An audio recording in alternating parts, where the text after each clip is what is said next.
Talk it. No. Meow.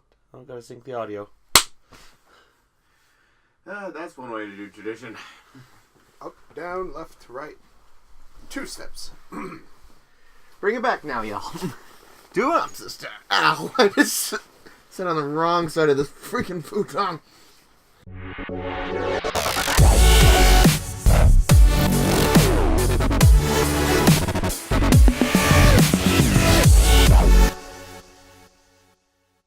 Holy shit, my voice is low. Maybe because you're talking really soft and way from the mic.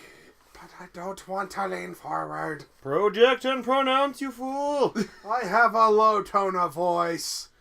You can still project and pronounce. I will yell at the microphone. How's that? We will get gradually louder. Okay. Welcome to Let's Talk in the Corner. This is Jesse. Joey. Mike. You sound really pissed off to say your own name. Damn that, Joey. Bitch owes me money. You owe yourself money? Yes. How much do you owe to yourself? Too much. So, just before we get going into this podcast, let's, address the elephant in the room. It's been a while. Nah. You heard the man. He's everything he says is true. You're hallucinating. It's fine. It was last week. What do you mean you didn't see the video? That's your fault. Yeah, so I do want to just we were in a bit of a podcast hiatus because the producer and head editor, had college. And it was very time consuming and it was very difficult for us to sit down and do a proper recording. And even if we were able to record, for me to be able to edit said episode. So, and beyond that, Mike and I had to adult. And then when we hung out on Fridays, we're just we're tired of adulting. We just want to relax, play games, and bullshit around. So we apologize for being humans. God damn it. So, but anyway, we're back, and the awesome thing, even though we did have that very long hiatus, we did not lose subscribers as during the hiatus. And if anything, we've just slowly we slowly gained more as we went on to a point where we're happy to announce we reached 400 subscribers. Yay! So we're just we might as well address that in our podcast form, and also we do have might as well talk about what have we been up to, even though through our hiatus and such. What's new?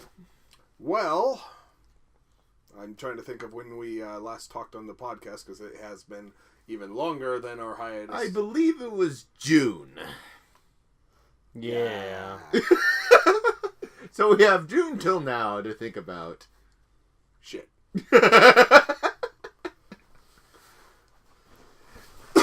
Well, why don't you go first? Well, one of the things I did during that time I was hoping to be able to talk about was in July. I was able to see when the Game Grumps came here in Utah. I was able to see their show. In fact, I was able to get VIP tickets, which allowed me to go to a Q&A before the main crowd came in. And I was able to ask my question, which basically Game Grumps have now basically become a business now. So basically it's more than just two guys in just someone's house recording now. So I just kind of asked just what really counts as a work-related injury in terms of workers' comp or anything in the Game Grumps office. And their reply, it's well, we don't really get hurt a lot. And then, this is a quote from Danny. He's yeah, we have to be really fucking stupid for us to hurt ourselves. Which we do. So, Aaron shared a story. They're saying they're installing new speakers in the recording room. So, and there's just in their recording area, it's just basically a sea of cords and consoles. So Aaron was just leaning down, just getting everything hooked up for the next episode. Then he just walked for a bit and boom! They hit his head on one of the new speakers. And it was enough to break skin. But they had to record, so he just had this gash on his forehead as recorded, and he said he didn't even have time to clean it, so dirt and such got inside it as it scabbed over, and then he was dude, clean your fucking face. And then they also shared, like... Okay. We're the ones in the corner, not the Game Grumps. Let us continue with ones in the corner stories, shall we? We have a lot to cover, and not too much time to cover it in. Yes. Okay. So I was there representing the ones in the corner watching Game Grumps. I don't believe you mentioned to them at all that you even had a YouTube channel. And if you try and tell me you did, I don't believe you. Yeah, so like they're in the Game Grumps, they honestly would not really care. And No, they wouldn't care. No, they would just like, good on you. Awesome guys, but they wouldn't care. They would be like, good on you. They don't have time to watch us, even if they wanted to. And in case they're listening, hi! Hi! I will eat my own words. So that was one thing that happened during the hiatus. Name one thing that happened during the hiatus with you guys? Any new games? Any, like... Don't get me started on that. I will go into a Switch rant that you guys do not want me to do. Because there were 2 Zelda DLC that came out during our hiatus. If you'd like, I can go into those. I honestly do not object to that, honestly. As much as we give you crap... we gotta get the Zelda thing out of the way during the podcast at some point. Tradition, after all! I said after all, as much as we give you crap about always talking about Zelda, I do not oppose to you talking about... To be fair, until Nintendo announces the next Zelda, and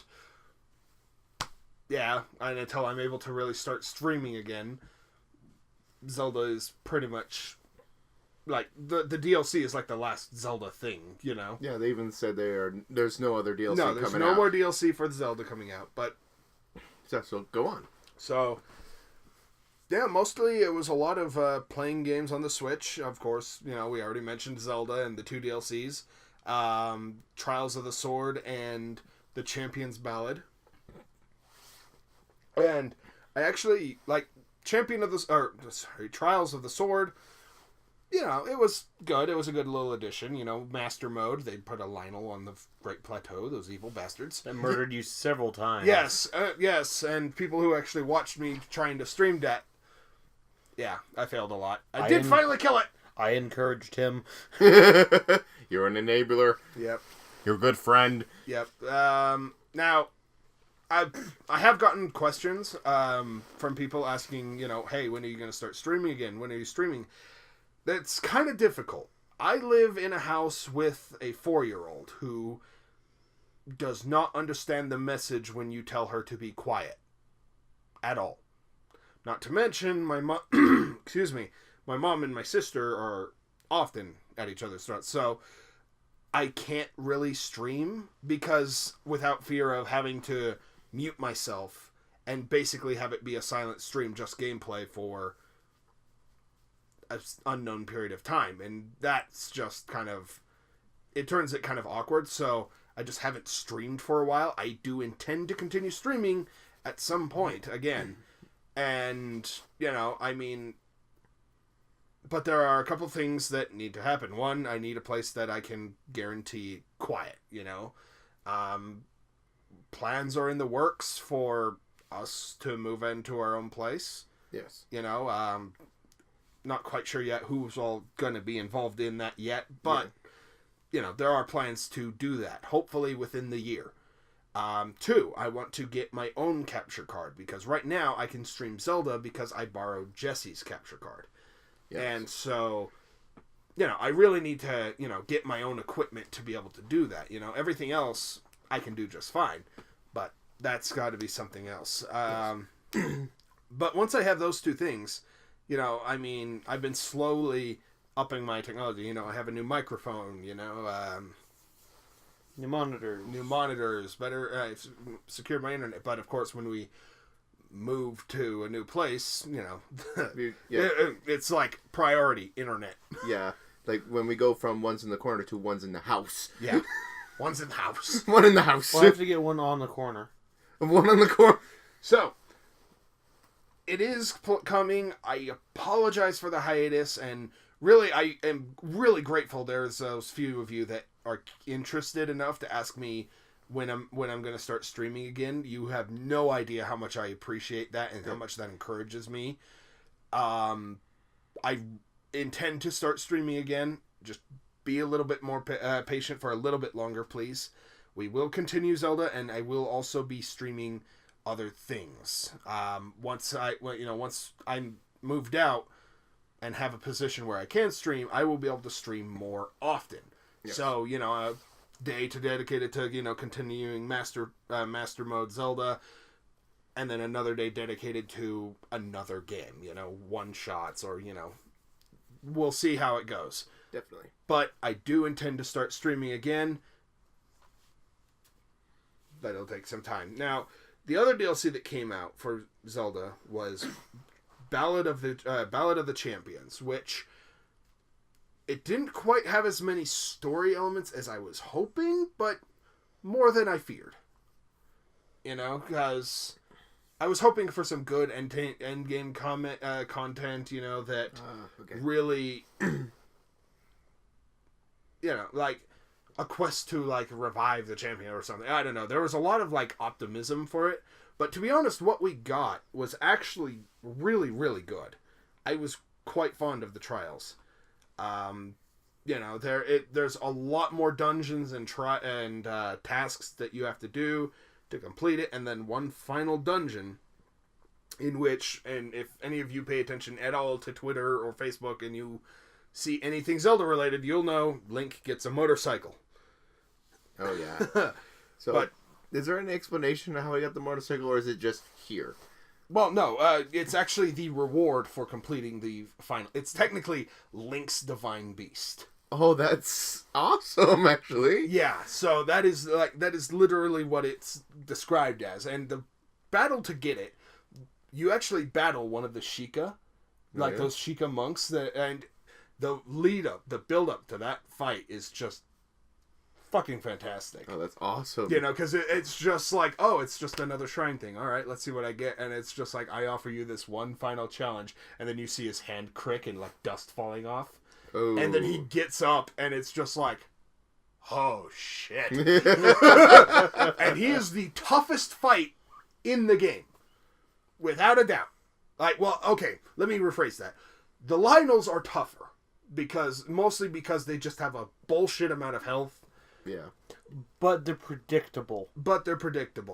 The final boss there, it is an enjoyable boss fight, Not in so much that he causes a crap load of damage, but in the fact that, his movesets are so varied, his phases are so varied, and, I honestly would have been very happy if the leader of the Yiga clan was basically him.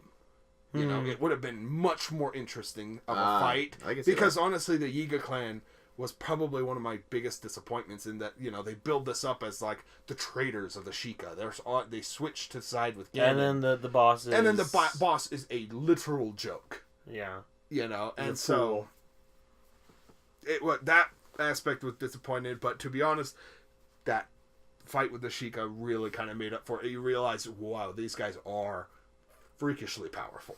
Oh, yeah. But I found out something interesting. When you fight the final boss, you can fight him multiple times. But when you fight the final boss, you can stall him with a banana. It works once. Yes, I've heard of this. Yeah, you can actually throw a banana down, and he'll do that whole, like, prancing thing while he goes to the banana. You can attack him, and then it won't work after that. It won't fool him anymore. Ah. But it's like, huh. That is freaking cool. The Sheikah, like the last... that final boss in the final dungeon. Yeah, you can do the whole banana thing. Because if you think about it, the Yiga are Sheikah, essentially. Yeah. So it makes sense for the Sheikah to be just as obsessed with bananas. I wonder what happens if you throw one down in the Sheikah village. I don't know. I don't think it does anything, though. It'd be amusing as hell to watch Impa get up off her cushions and start prancing towards a banana, though. I'm going to try this. Next podcast, I will let you know how this goes. If I can get the Sheikah to start prancing after a banana, Link, I will consider that the greatest achievement ever. And we already determined this is your favorite Zelda, so let's just give it an extra tier of greatness to you. Yes, I mean honestly, when I first heard about the Master Cycle, that's what the motorcycle is called. Master Cycle. I was on the fence. I was willing to give it a shot, because it's not the first time The Legend of Zelda has poked into the technology foray. Yeah. You know, and to be honest, this game is a lot of kind of like a sci-fi fantasy cross blend. You know, what with the Guardians and, you know, it's a lot of ancient technology, so it's kind of par for the course. And honestly, though, when I got it, I got the sense that they were testing. Like, it was like a trial run to see how people would react to it. Mm-hmm. Because if you've... Not everyone knows this about The Legend of Zelda, but The Legend of Zelda originally has always... Like, from Shigeru Miyamoto to Aonuma to, you know, all of them have always considered throwing in a sci-fi Zelda game.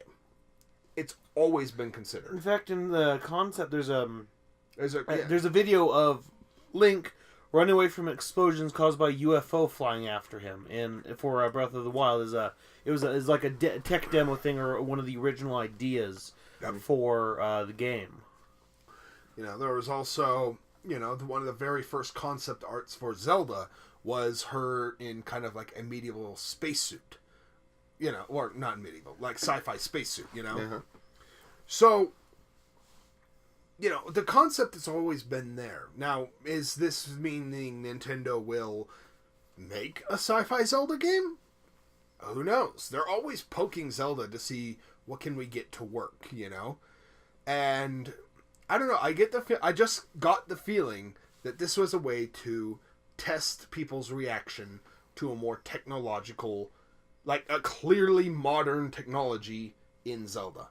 Yeah, you know, like even the previous like hype top of that was the train in Spirit Tracks. Yeah, that was really the top of the line in technology, like modern technology. Yeah. Mm. But this is like, that could be explained by steam engines, hundreds of years ago.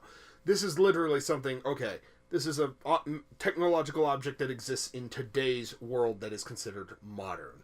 Mm. How do fans respond to this? Yeah, and like, especially like with the Sheikah Slate, where that essentially is like a tablet. Yeah, yeah. So. Well, it's essentially a Switch. That too, which is, can be conferred as a tablet. It's certain glows. Mm-hmm. So, I mean, perhaps perhaps this whole experience was a way to test it. I do not know. But for those that don't like the concept of the Master Cycle, there is also the Ancient Horse Armor, which basically allows it to act almost the same way as the cycle. Yes, I have that. I've been starting over on Zelda, and I went out and got the horse armor immediately because it's a substantial boost. It gives you 2 extra boosts on the horse, and it makes so the horse teleports to you when you whistle, no matter how far away you are, which is incredibly handy. Yes. Oh my god. Because before it's like you get off the horse, wander off, and you just go, oh, item, whistle, horse can't hear you. Shit. Horses. Okay, if you're going A, B, C, and doing destination focused, not really doing the exploration facet, not really bothering to stop and pick up the pretty flowers for food. Right. The horses are great. They're the best way to travel if that's the way you're going. But if you are exploring, picking up items and ingredients as you're going, going over to that Moblin camp you see, going in a weird, like, zigzag patterns and even backwards towards your destination, walking on foot is best. Yeah. But it makes it a bit easier if you can just whistle, there's your horse, speed along until you find the next point of interest. Yeah. So... I mean, overall, I liked the Master Cycle. It was a fun little thing. And it's funny because I don't think a lot of people realized, they tried to take the cycle into the desert, but I realized that the cycle has the same coding as the horse. Really? Anything that, if the horse can't get to something, neither can the cycle. Oh, boy. Now, the cycle can climb mountains easier, so... it can technically get up to the top of cliffs easier than a regular horse can. Yes. But technically the horse can get there because it exists in that whole plane of Hyrule. Mm-hmm. But you can't take it onto the desert because the horse can't go onto the desert. It is the only like, with the exception of the map borders, it is the only invisible wall in the game. Oh, okay. That's interesting. I didn't even think of that. Yeah. So that's an interesting thing as well. And it's funny, I saw a lot of streamers who, got the cycle, tried to take it to random places, and they're like, why can't I take it to the desert? It's literally right there. And I'm like, it has the same coding as the horse, dude. You can't. If you can't take the horse there, you can't take the cycle there. Gotcha. So, but yeah, definitely fantastic. Other games that came out, Super Mario Odyssey was probably the biggest contender against Zelda. Oh, yeah. For, Game of the Year, and even just, like, Switch Game of the Year, or Game of the Year in general. Hands down, probably one of the best Mario games I've ever played. Mario and Rabbids you had to blast with. Oh, Mario plus Rabbids Kingdom Battle, that was hilarious. Oh, yes. That's an Ubisoft game that is essentially Mario and Mario combined with XCOM Lite. Yes. It is not as technical or defined or anything. Like, it is nowhere near as complex as XCOM, but it has the same kind of standard, like, tactical, movement type of thing. Trying to get into best position. Using cover. Yeah, using cover. One thing I did like it over XCOM about, though, is that percentages actually, made sense to hit. Yeah. Because it either had 0% to hit, 50% to hit, or 100% to hit. None of that stupid, the guy is literally 2 feet in front of you, but you have a 5% chance to hit him. Even though your gun is in its face. Oh, and it's just because he just happened to be behind a lamppost. Yeah. It's like, yeah, that's cover. Yeah. It's like when you're looking at the screen it's like, your character pointing the gun at him, your gun is literally in his face, in his mouth. Yep, execution style, As a person who's put over 100 hours in XCOM, yes. I can fully agree. Like, yeah, the absolute percentages, very nice addition to that kind of tactic. Where it's just like, you see, like, absolute cover is absolute cover. Yeah. And then half cover is half cover. You have a 50, like, flip a coin, you may not. Yep. And if you're not in cover, or, or you're just, like, behind the enemy, you have 100% chance to hit them because, it's not messing with that. Yep. And even fun, like, you are given items that even if there are people who are in that full cover, you can combat that. Oh, yeah, like grenades, the rover turret, Yeah, or even just, like, going and just kicking them. Oh, yeah. That is so satisfying. Just run into your enemy, kick and run back, and then fire. Yep. I'm so used to, like, again, going back to XCOM, where it's just like, you have one action. So it's just like, do I use this or use this and leave myself exposed? This one is just like, yeah, I could just deck them in the face and then fire a gun. Yeah. Jump off Mario, land, run into an enemy, run into cover, shoot them, and then, cast a shield barrier. Yeah, it's like, holy crap. Yeah, one time, it's like, and then as you level up your characters, you can make them so they're, like, running into, like, 5 guys on the map, jumping onto somebody else, shooting someone else, and then setting up the reaction shot so that if they move, you shoot them. And it's just like, Mario can take out, like, half an enemy squadron just by one turn, if everything's positioned nicely. Yeah. But but the thing is that it's not a serious game at all. Nope. It is very tongue-in-cheek. It is very whimsical. It is very Mario-esque, actually. Oh, yeah. Ubisoft did a fantastic job catching that Mario whimsy. Oh, yeah. Like, one of my favorite, like, it wasn't the end level. It was, like, the second to last, area. Yeah. The boss of that area is my favorite boss in, like, any Mario game ever. The Phantom. Really? I ended up going online and watching a bunch of the endings, and the Phantom's pretty awesome. The Phantom is amazing because he's like a rabbit combined with a ghost, combined with a boo, combined with a xylophone. And he's an opera singer. And so he becomes this opera singer. Oh my gosh, that's so if you want to see one of the greatest, like honestly, the musical direction for that game was absolutely phenomenal. Yeah. Good. Look at it. Honestly, I don't remember the guy's name, and Grant Kirkhoff. Grant Kirkhoff. Thank you. He is a fantastic composer. Yes, he did like the Banjo-Kazooies, like a lot of the rare titles is what he's really known for, and it was even fun. Like when he interviewed him, it's just like the moment he found out he was doing a Mario game, he was like immediately like intimidated. It's like I'm making a game that has never been touched by anyone other than Koji Kondo. Yeah, and it's like how can I hold up to that legend?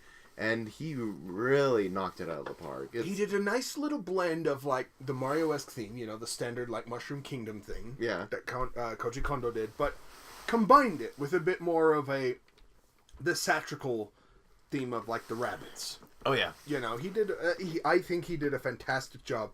And honestly, if you want to see that, just look up the Phantom in Mario plus Rabbids Kingdom Battle. It's a good watch. I ended up watching like this guy's entire battle with it. Oh yeah, it's quite funny. Oh yeah, but in this game, the Rabbids, especially here in the West, or especially here in America, really, the Rabbids are seen more annoying than anything. Oh yeah, they basically the first two games were pretty fun, and then it just kind of went downhill for the Rabbids series. Yeah, I mean, it's like I can tell Ubisoft doesn't want to let them go. But, I mean, they're not big here in the West because they're just wild, zany humor. Yeah. But, this one, it kept the Rabbids as zany, unpredictable, crazy beings, but it was a lot more subtle. It wasn't as in-your-face, we're crazy type of thing. Yeah, it was more just kind of like I said, like a good example, like with Rabbid Peach. Like, basically... God. Best character ever. So it's like, we can't talk about this game without talking about Rabbid Peach. Oh, yes. There's a reason why a lot of people love Rabbid Peach. And it's just... Sassy, and it's just... Like, she turns into... Like, if Peach were a Valley girl. Pretty much.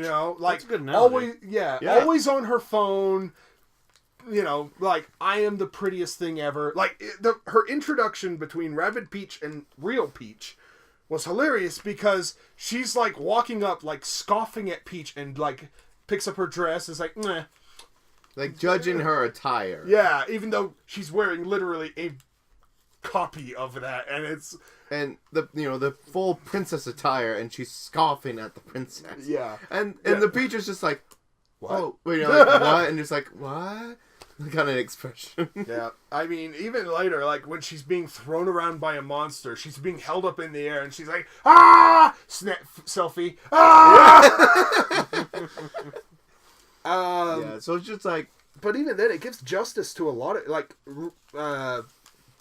it gives a justice to a lot of characters, even regular Peach.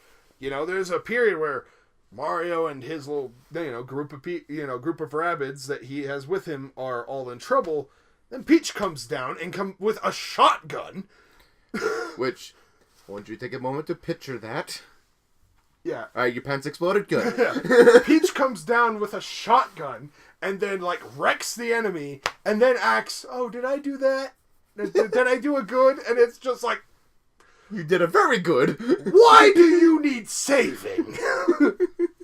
Well, she's never had a shotgun before. The game would have ended a lot quicker. Yeah. Shotgun and a rubber ducky grenade. That's her arsenal. Oh, grenades and a shotgun. I really would love to see the Toads in like in a full-on arsenal with shotguns and these kind of grenades. Oh God! And they just see the Bowser airship comes in, and then you just go, "Everyone, fire!" Boom, boom, boom, and you just see game over at the end. And it's like, I bought $60 for that. Worth it. Yeah. So that was Mario Rabbids Kingdom Battle. Oh yeah. Another game that we all actually got, but we haven't really played much because we didn't immerse ourselves enough into the Japanese. Yes. Monster Hunter Double Cross. It was sadly a game only released in Japan. Now, all three of us are big fans of the Monster Hunter series. All three of us have a Switch. Yeah, all three of us. None of us can read Japanese. None of us can read Japanese, but we all bought this game because we wanted. It's essentially Monster Hunter Generations Plus. Yes. You know, Monster Hunter Generations is on the 3DS, so if you have one, I'd highly recommend it. Fantastic game, you know. And Jesse and I actually have Generations. Yes.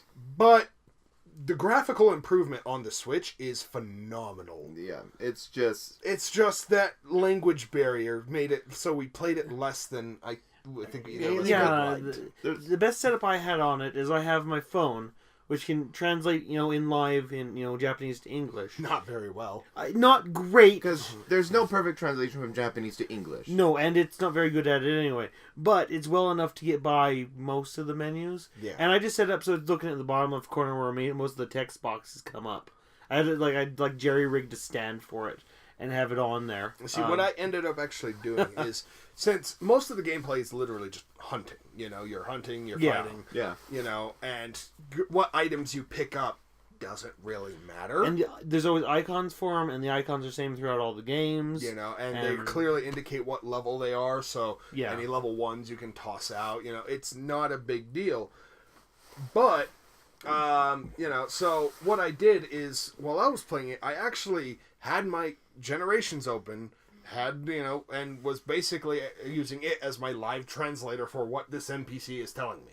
Yeah. You know, if I need to navigate menus, okay, how do I do it? Okay, that's where it is. Okay, go on to the switch and do it there. So, I mean, it's convoluted, and, you know, but don't get me wrong, it's still, you know, fun. Yes, but it was just something without a doubt. Like, even though despite that language barrier, we were having fun playing it because it was just it's on the Switch. And in some ways, we had more fun because we'd interject what we thought the characters were saying. Oh yeah, absolutely wrong. Naturally, yes. Yeah, of course. You know, we made our own fun. Yes. Yes, that is probably one of the funnest things we do. You know, if an NPC doesn't actually say something, or you know, we can't understand what they're saying, we guess, or we reflect. Oh, yeah. You know, that's like the silent protagonist for us is a way for our character to be as sassy and asshole-ish as possible. And the NPC's greetings, hello, friend. And then here comes us. At least that we'll cover more on that later when we actually get to the game that we just got. Yeah. Other games, let's see. Of course, I mentioned Mario Odyssey. Yes. Like I said, I consider it, you know, probably one of, if not the best Mario game I've ever played. Oh, yeah. It is a perfect example of 3D Mario. Yes. You know, it has an actual semi-interesting story. Rare for a Mario game. Yeah. It doesn't really go beyond the standard Peach is abducted by Bowser. Yeah. But the entire trek across the world, there is a purpose to why you are going to these worlds beyond I need this power moon or power star or whatever you want to call them in the game. Yeah, just you know, the way they showcase a power up. Yeah. But you know, this one there's an actual reason why you're going to that point on the map. You know? And it's kind of interesting seeing this, like, people have theorized about how the Mushroom Kingdom's planet is like. You know, people have always wondered that. And this is really the only game that's ever come out that kind of shows a representation of their world. And it's not Earth. Oh, without a doubt, it's not Earth. You know? And so, like, each region has their own unique species, essentially. And they're all colorful, unique, and I mean, it was kind of an odd trip when, you know, New Donk City, you know, the human city. Yeah. You know, so it's like, wait, what the hell is Mario then? Yeah, and it's like you see, you know, little short Mario, and you see like these, you know, humans. Yeah, humans with cars and cities, and you know, it's really kind of an interesting dynamic there. But like that one was weird too because there was this one stage. It was one of the most memorable stages, even though it was also one of the shortest. Where, okay, everything's colorful, cheerful, you know, it's Mario, you know? Then you come to this one city. It is a broken down... I swear, it's like Dark Souls bred with Mario for this one level. Yeah. There is a motherfucking dragon. Like, Dark Souls-esque dragon. Like, it's just dragon. Yeah. Right there. You know, you clearly are like, oh, you are not a cartoony dragon. No. No, it's like full on. You see the scales. You see the eyes.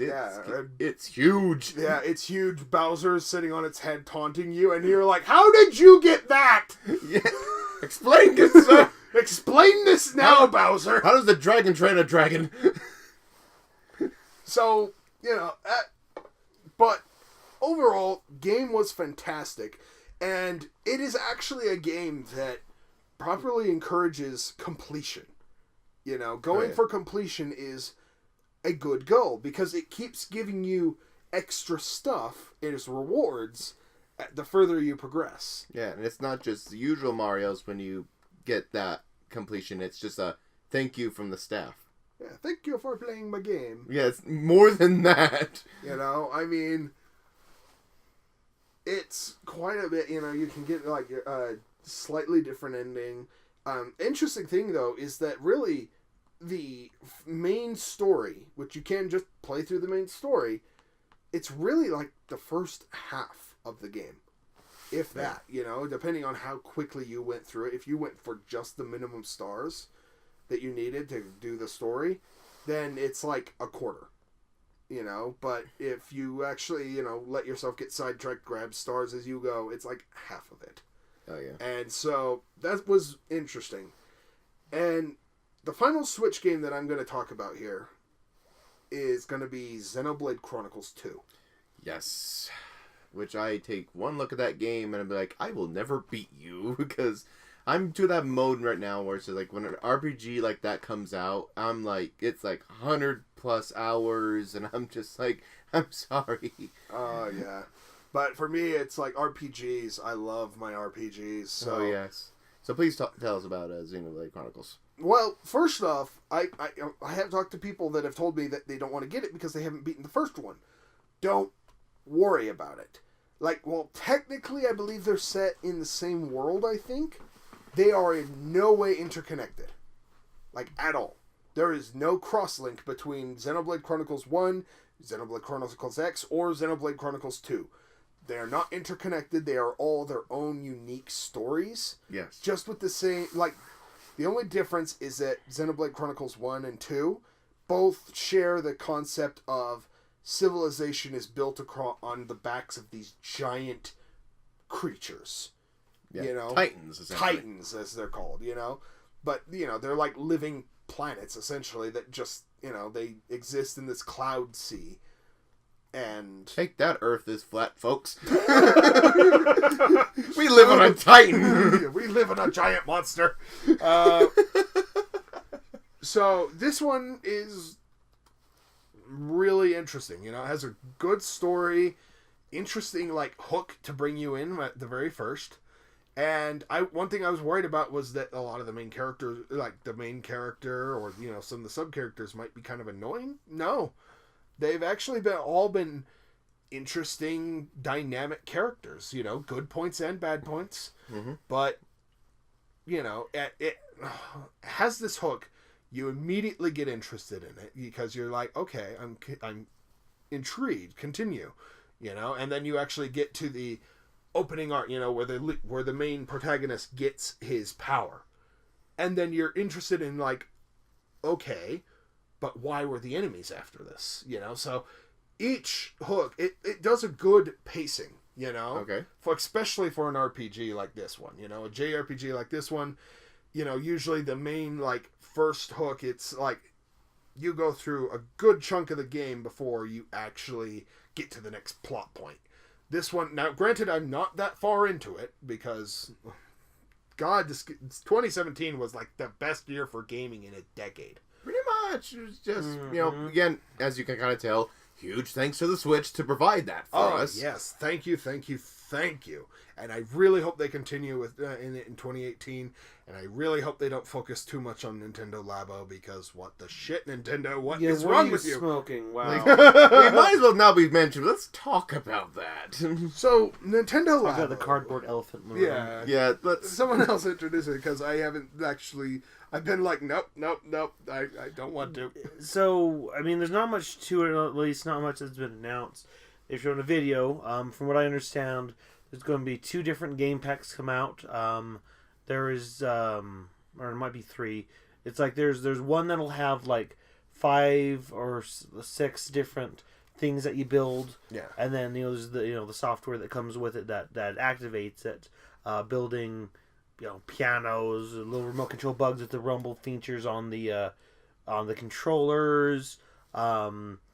There's a couple little kind of mini game type things. It's more of a building thing, using cardboard. And then there's the other one, which is the full backpack thing, and it's like the mech thing, kind of thing. The mech robot VR type of thing that they've done with it. Yeah. And I believe the pack with the 5 is like $60, and the robot one is like $70. So it's full price games. But you're playing with cardboard, right? I think so. I don't know what to think about it. Yeah, I mean, I'd have to see it. I'm not gonna buy it. I probably won't. But it's definitely something, since it's very new, and as you kind of tell from our tone about it, we're very cautious. We're very skeptical. Yeah, skeptical, cautious, because it's just like, one, it's cardboard, and followed by, at least for me, it's like, if it was cheap, I wouldn't care. But it's a full price game. It's a full price, more than that. Yeah. It's like, since it's above that, that $60 comfort level, that better be some damn quality cardboard, I gotta say. That's the other thing. How long is this gonna last? Right. Yeah, so I'm hoping this doesn't, like, Nintendo doesn't try and make this the new Amiibo type thing, where games have these cardboard accessories. I would love this, because as coming from an Amiibo hunter, still to this day, I would laugh. People fighting over cardboard. Yeah, I can understand figurines because it's like, because they had a feature electronically inside them. This is cardboard. Well, people have had a thought on this already, but the Labo and the cardboard is that people are end up going to take those templates and just like make something out of wood, so it's permanent. Yeah, Oh yeah, definitely. But yeah, it's just, that's why we're just kind of strange, because this is very new, and it's using kind of primitive technology while using the Switch, so we're just like kind of a what? So we'll see how it goes. Honestly, it seems like this will probably be a bigger thing in Nintendo Europe, less so here in America, because Europe is the one like really pushing it, really. Oh yeah, Labo. America is kind of like, yeah, the Labo's coming, but don't worry, we have like Bayonetta 3 and Dark Souls, remastered. They keep announcing games for, the current one. And even like, Wii U re-releases for it. Like when they said like a Hyrule Warriors Definitive Edition was coming out, I'm like, yes, like that's, it's the game with all the DLC. Yes, it's on a system that more than 8 people own now. So that's what I love to see. Like, I'm all for ports on this system because a lot more people have it. And I remember, again, I heard the same thing when the Wii U came out. I was like, it's nothing but ports. They're wasting their time. And it's like, ports make money. Yeah, ports make money. Give the studio money. Like, hell, yeah, shipping is a big business.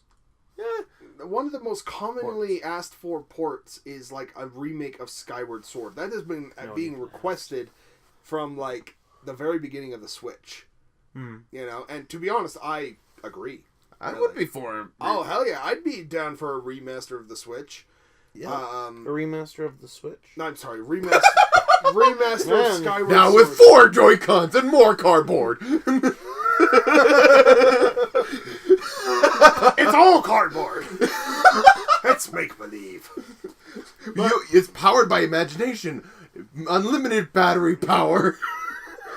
Oh, jeez. Skyward Sword, and I'd be down for that too, absolutely.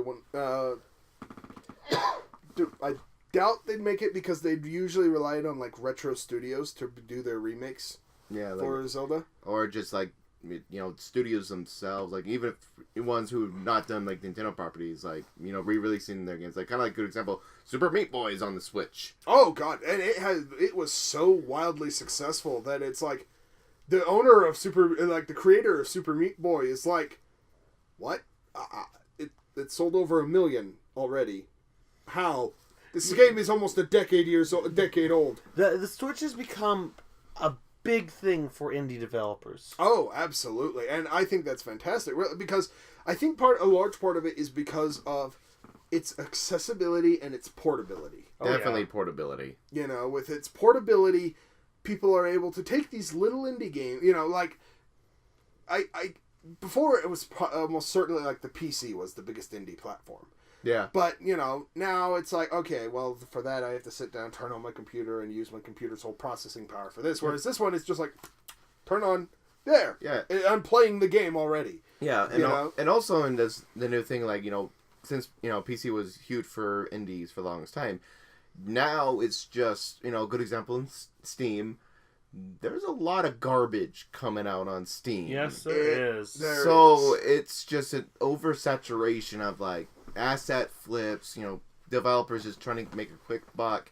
And sadly, so it's just like, there's a lot of them. So it's just at that moment where there's so many games. Now, to be fair, there has been garbage coming out on the Switch. Yes, it is just saying not acceptable. But PC, it's just floodgates compared to the Switch. The PC has no filter.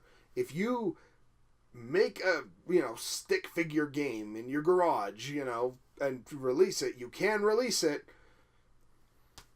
you know, and there's nothing stopping you. But the Switch actually does have a process.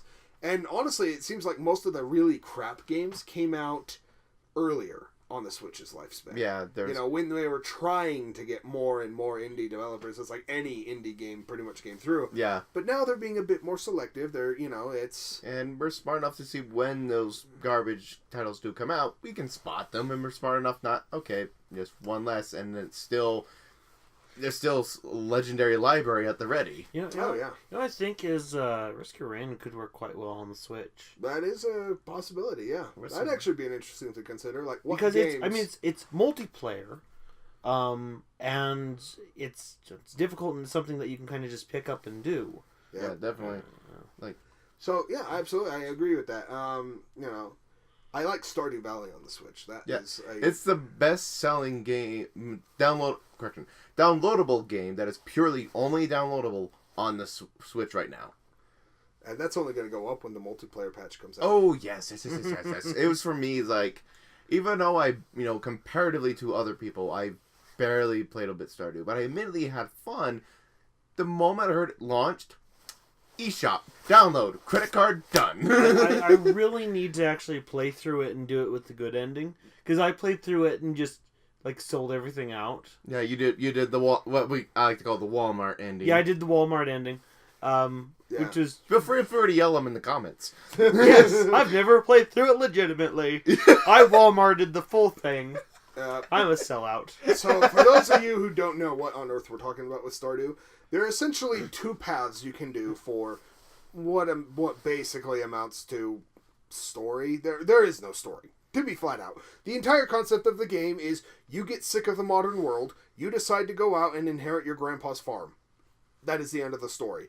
But there's this old community center in the town, in Stardew Valley, that is completely run down. And there are two ways you can restore it. Either sell it, essentially, and, you know, sell it to the big corporation. You know, AKA JoJo Walmart. Mart. You know, it's essentially the, you know, Walmart Corporation there. And that is clearly, like, the bad ending, but they want to use it as, like, a warehouse. But, you know, you do that and you can spend money to get all the upgrades for the town. Or you can do what people refer to as, like, the natural ending. Yeah, I would call it a natural ending. And there are these little spirits that inhabit the place called Junimos. And you do things like grant favors, provide, you know, fill out, like, item requests for the people of the village. And these little Junimos will go out and, you know, repair something or create something, you know, like the tram system for easy access to the dungeon, or, you know, the bus, you know, to be able to access the desert area, or, you know, to be able to access the hot spring. You know, there are all sorts of little things that you can unlock for access to be able to do things. And undoubtedly, the Walmart ending is the easier one. You know, because like the entire point is raising crops, selling them, and gaining money. So getting the money is the easy way out. Whereas the items, you have to sometimes farm for a specific item. You have to wait for a season to be able to purchase the seeds for it. You have to go talk to this person at this time, and give them these gifts and romance. A lot of work. There's a lot of work with it. But it's. I mean, granted, people tend to be happier at the end of it because, the community center's back. Not that anyone really uses it, but it's cool. Yeah. And just again, all of this now portable. Stardew Valley is a really, really fun game. I actually really quite enjoyed it, and it's kind of like if you like Harvest Moon or Rune Factory. That Rune Factory would be a better comparison. Yes. If you like Rune Factory, which is basically labeled as a fantasy Harvest Moon, you will love Stardew Valley. Yeah, and it's just one of the things I actually love. Like when we had our personal Discord server, around the time when Stardew Valley came out, it basically went from the Crumpler clan to the Stardew support line. So it was just like, since everyone was playing the game, our little, group of friends is like, someone just asked a question in chat, and it's like our elite team will just come in and just answer everything, followed by, hey, did you get the dinosaur egg? And I'm just like, there's a dinosaur egg? And like, yeah! And it's just like... Same thing happened with Dark Souls right after that. Yeah, Dark Souls. Yep. Because when different support centers. Yeah, it was basically when the Dark Souls 3 was coming out, there were a lot of people in our group had not really played through, either have started or not played through Dark Souls 1, so became Dark Souls support group. I was so tempted to just change the Discord server to that. It was just because it was literally what it was. The top piece of advice: get good. Yeah, yeah, pretty much. And then legitimate help. But all sorts of games are making fantastic ports onto the Switch. Mm-hmm. Yeah. Skyrim is one that I actually didn't think I'd buy when it first came out, and then I gave in, bought it, and I actually enjoy the port. It is a port of the enhanced edition. Now, granted, I like the PC version better because you can mod it. Yeah. The modding version is fantastic. You can make all sorts of changes. Oh, yeah. But if you want to be able to play an epic RPG on the go anytime you want, I took it with me on our recent trip to Texas, which Jesse and I will get into soon. Yes. That was my game I played on the flights there and back, in the hotel. I'd pull it out and play it a little. I didn't play it at PAX because I'm there for PAX, Yes. But, it was fantastic to be able to just pull out my Switch, turn it on, instantly be playing, get a few minutes of gameplay session in, put it back into sleep mode, put it away. Yeah, and I remember way back when we did our E3 podcast, we even talked about this, and the same topic came up. But I already own Skyrim. Why would you do? I don't need a third copy, and I still don't. Yeah, so that's understandable. That's understandable. No one's fighting on that. No, there are two sides to both arguments. There's both options. So. Yeah, but just for me, the only way I have portable Skyrim was breaking out my entire laptop, which I just can't easily do on a flight or on a bus or anything. Yeah. So it's just for us, it's just I like portable games. I am a sucker for handhelds. So that's for me. Even though I don't have it yet, it's definitely on my list of games to get because just that portable option is just for me. It's just it's a big plus. Oh yeah, absolutely. And I love that a lot of game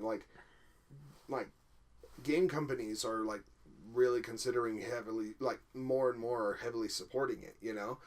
I don't think anyone ever expected Dark Souls to ever grace a Nintendo console. Yeah, that's when I saw that. It's wait, it's actually on a Nintendo product. Yeah. I mean. Yeah, and just everyone, great, and just seeing just my Twitter feed, just everyone saying, getting it for the Switch. It's similar, and followed by some people saying, be a good port on PC.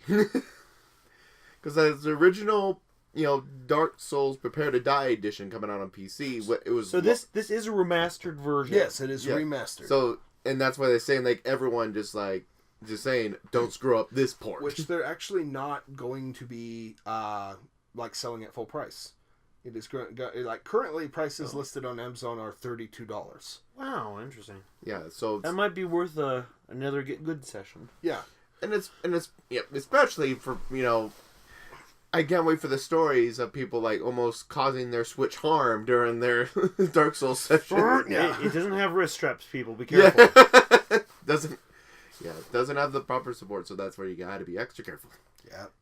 So before we continue on, Yes. we've been talking for quite a while, and I haven't had a chance to go yet. Yes, please. Sorry. Oh, yeah, sorry, Mike. go Please ahead. We started getting into gaming. We got into it. Yes. Even though it's been so long, we can do a mother effing podcast. Yes. So go on, Mike. So as far as games and things I've been doing, let me think here. Some of the standouts have been, the one I can think of is a game called Lone Echo. It is a game on VR. I have the Oculus, and it is the best VR game I've ever played. It's you're like a service robot out on a mining station orbiting Jupiter. There's one human that manages it, and the rest of everything is automated or is a robot. And you start off. There's different training, how to move and stuff, and then you're helping repair minor things, and then this event happens, and there's a strange anomaly that's formed, and one of the most memorable parts in the game, and there's several, is the first time they open up the shutters on the front of the ship or the station you're on. It opens up, and you're in VR, and Jupiter's right there, and ships whizzing past, and you're in the middle of this asteroid field. And it's awe-inspiring. It takes your breath away. And stuff goes wrong because of this anomaly. It shorts out systems. You have to repair it more and more frantically. You end up having to leave the ship, and then a gigantic ship appears out of nowhere from this anomaly. And you have to end up going to it, and a bunch of different surprises, and it's thrilling. It's very involved, and it makes you feel part of the story, not like any other RPG has, because it's VR, but it's written very well, and it's absolutely marvelous. And I hear they did a graphical improvement on it recently, so I'm planning on going through it again. That was one of the big ones. Beyond that, I've been getting back into MechWarrior Online quite a bit, and god damn it, I've spent too much money. Yeah, and especially this year has been expensive. Yes, it has. Yeah, like as we've commented before, no hobby does not cost money, and this year has been an expensive year for hobby. Speaking of expensive hobbies and money, so as far as hardware goes, ended up getting getting that VR system, getting the 1080 Ti, and now I've fairly recently bought 3 144 hertz 27-inch curved monitors, and I have them spanning across my desk. It's like a 5-foot monitor, a set of monitors in front of my desk. When he showed me what MechWarrior looks like, it's breathtaking to me. Big stompy robots and triple monitor is amazing. Yeah, so it's like widespread between 3 monitors. It takes up your entire peripheral vision. Yeah. And that's the only way I play that. My immersion right there. Yeah, so that's one of the games I only play triple monitor on. Yeah. And there's not too many others. Although Destiny 2 worked quite well with it. Surprisingly, yes. It did. I started getting used to that. That's another game that came out finally on the PC version that we started playing. Yes. And it kind of suffers, in my opinion, for my issues with the previous one. It doesn't hold me. Yeah, and for me, it suffers the same issue as the previous one, as in release content while you're in school syndrome, which always pissed me off about the Destiny series. Literally every major DLC came out from the first Destiny was in September. That's when school picks up, and I'm like, okay, get the DLC. I play at day 1. When do I play it again? When the semester ends.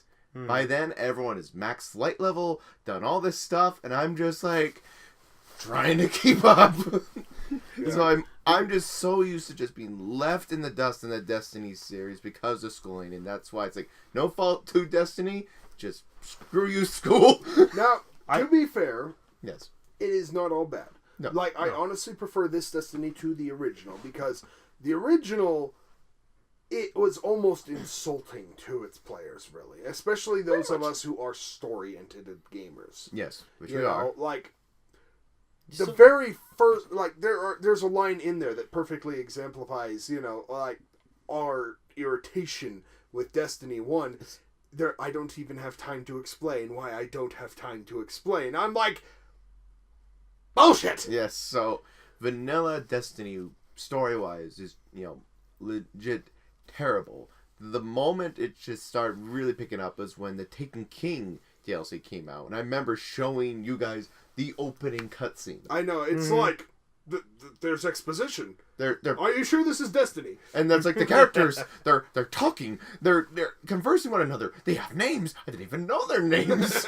Like, it was just blowing people away, and it was just like, if anything, that DLC was the biggest apology that Bungie could offer. And then it was like immediately like the Guardians there that were basically the leaders were relatable. Like, all of a sudden, it's like Cade became instant favorite to everyone. I didn't even know who Cade. I didn't even know Cade by his name. No, I was like, that hunter guy. Yeah, the hunter leader. It was the standard MMORPG hunter trainer and warlock trainer and titan trainer. The standard MMORPG like abilities giver. But all of a sudden they got their own unique personalities and the way they respond, and it's like Cade 6.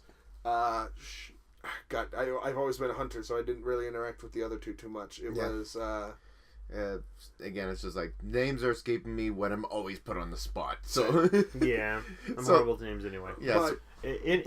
Go ahead. Anyway, before we rant more, go on. I with Destiny 2, since we're speaking about it, I do have an interesting story with that.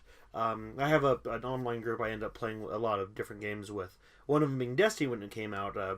We went through and I ended up playing and beating the game with this group of, like 4 guys. And unbeknownst to me, until like the last level, one of them is a Bungie employee that helped build the game. And I'm like, I'm playing and beating the game with a Bungie employee. His name's in the credits, and I thought that was really cool. Yeah. But yeah. Overall, Destiny 2 is better than the first. Yes. I've only ever played 2. Yeah. So I have no frame of reference. Yeah, go ahead, Jesse. Ed, you're saying like you played just vanilla Destiny. I don't think we really. I know you kind of came over and played the DLC, but you yourself you had vanilla Destiny, then you sold it. Then it's just like, I just kept Destiny 1, so our experience with Destiny was through me. So this is a time where, thanks for it being on PC, so it's a system we all own. It's like, alright, we're finally able to play Destiny 2 together. And it's like, we even, like, I was Warlock, you were Hunter, and Mike was Titan. So it's just like, alright, even split. Yep. And that was awesome. Mm-hmm. Now, this one, the story is much more interesting. Yeah. It lacks a lot of the, like, oh my god, really moments, I mean, still has the occasional, like, oh god, really? Yeah, but not nearly as often. Yeah. You still haven't beaten it. No, I still haven't seen the chicken at the end. No, but, no, like, it's one of those games that it's like, playing it on my own is, Yeah, it's definitely... It's a multiplayer game. A multiplayer game. It's just without question. Like, yeah, you can play it by yourself, but you're robbing a funner experience. Oh, absolutely. Oh, and I wish we had a group that played it in a higher level, because going through the raid is fun. That talk about needing teamwork. I'll tell you what, you don't do it with casuals, or not necessarily casuals, but with randos, because it's like herding cats. I mean, like, so we I did one raid in that game with our group in that voice chat I do, and it was called the Gauntlet, I believe. And what it is it starts off, and there's four distinct areas. Starts off where 4 people, which is a group of 8 in total with raids. 4 people take out these groups of enemies that come out of this wall. in these 4 different places. After that, then one person has to go into this outer arena, which is a obstacle course where you have to call out there's like, okay, so the first obstacle is there's a wall that has a set of rings in it, and you have to call out what ring is illuminated. And then a person on the outside, just standing on a pedestal, has to shoot a corresponding thing on the outside of the course to unlock the force field so you can go through the ring. And as soon as that happens, there's an enemy that appears that another person has to kill immediately, or else it'll kill everybody else with like psychic powers or something. Yeah.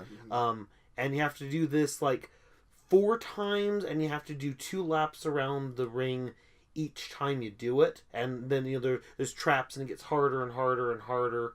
And I think we did it like 12 times before we got through it with a well-organized group. Yeah. And it's a ton of fun, but dear Lord, it's difficult. My big problem is that like the Destiny series isn't one that's always held my interest too much. Now, granted, I know quite a bit about the lore, but not all that much. Maybe if I looked into the lore a bit more, but Destiny 1 did not start me off on a good foot with the series. Not at all. And so Destiny 2, gameplay-wise, it's fun. Bungie makes fantastic gameplay, but their story elements are lacking. Destiny 2 was much better, but they've degraded over the years. The original Halo series were amazing. Yeah. So, I mean, and around the time that it came out on the PC, where we could all play it, around that time also came Mario Odyssey, Xenoblade Chronicles, Skyrim. It's just like all these games coming out all at once, and each of those 3 that I mentioned are all games I was more interested in than Destiny. So don't get me wrong, fun game, but meh. Yeah, but I'm also kind of glad you mentioned about the raid, because there's one story that I basically take a little bit of inspiration from. Is they shared a story about a group from Destiny 2 who are all players who are deaf, and they went through that raid and were successful.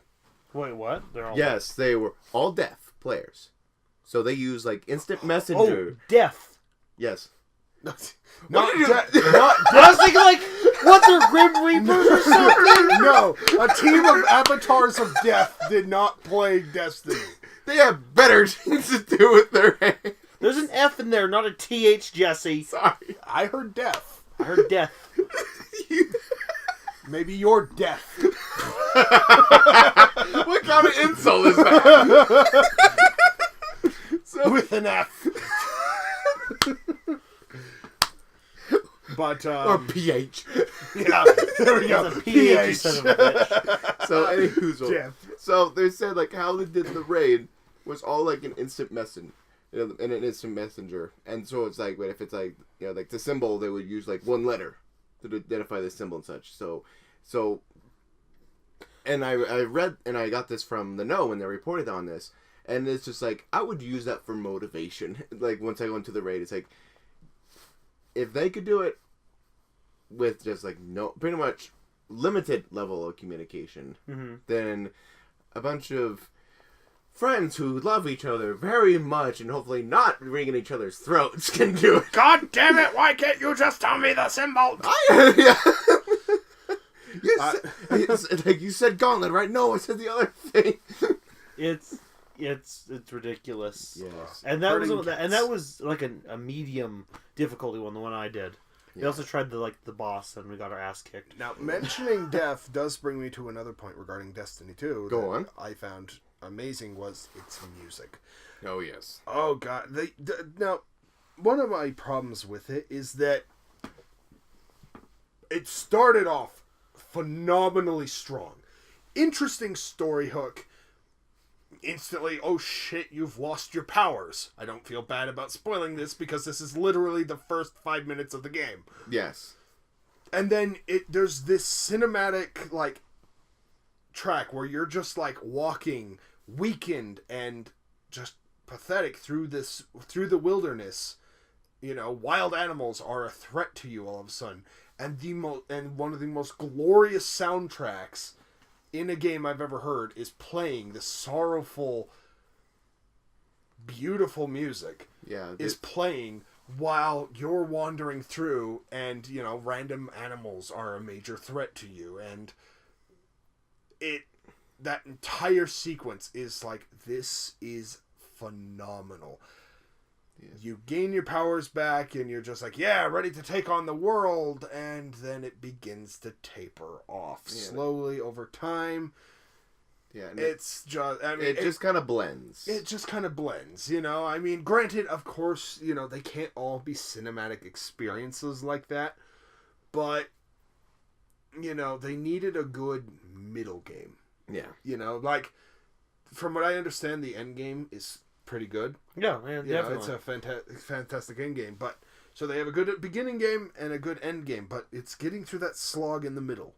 Although the tanks were not a slog, and the crazy AI on Titan is not a slog. Was it Titan? No, I don't think it. No, it wasn't Titan. You know what I'm talking about, though, right? Yes, the crazy AI with Cade 6. That was amusing. Yes, but you know, it wasn't one of those yes moments. No, that was the tanks. No. Yeah, those were the tanks. The tanks were good. Yeah, and I'll give it that. I still remember just being in a call with Joey and Mike, and I even made the comment. It's like when they were going through the sorrowful music at the very beginning. I was like, that's not the orchestra that is tugging those strings. They're just that's my heartstrings that they're just playing right now. Yeah, because that's how into it I was, and I just feel like they just took my heartstrings and now just playing it like a fiddle. I know. It's like, honestly, I could have replayed that beginning sequence several times, and it's like, oh, this is... And it's just again, your little ghost companion, just in that stunned, just lost for words kind of tone. It's just like, kind of in trouble. Yeah, kind of like our home, everything, everything gone. Yeah, just that alone. The impact of that first thing, where they the enemy successfully essentially destroys the last bastion of humanity. Yeah, and you're just like, God damn, they won, and it's just immediately there's no way around it. It's just it's like, how can we pick ourselves up from this? You know, we're like, we've lost the lost bastion, we've lost the light, the traveler is now imprisoned by this enemy. Which was the source of our power. Yeah, which was the source of our power, which brings me to a thing that I've never understood about the entire Destiny series. Go on. Because of the Traveler, the Guardians, the military might of humanity are immortal. They cannot die. The canon, when you die and respawn, that is considered canon. You are immortal. You essentially just get re-brought back to life. Mm-hmm. That, so each time you die, it is an in-canon event. It is not like, oh, restart the level. No, yeah. You literally just back to life, we're good to go. How are they losing? I mean, Destiny 2 does a decent job of explaining this, but in Destiny 1, humanity has been pushed into this one little city. No other enemy is immortal. Only the Guardians are. It's a limited number of them, though. Yes, there's a limited number of them, but... How do you kill an unkillable foe? How do you... Yeah, think of it imagine the Battle of Thermopylae. Ancient historical event. 300 very, very trained soldiers kicked the ass of an army significantly larger than theirs. Now, granted, historically, it was more like 1,000 people. Oh, yes, and also they had the terrain advantage. Yes, but that's the thing. That's how they did terrain that. Terrain and training gave non-immortals such a significant advantage that if it weren't for a traitor, they would have successfully held that pass. Yeah. So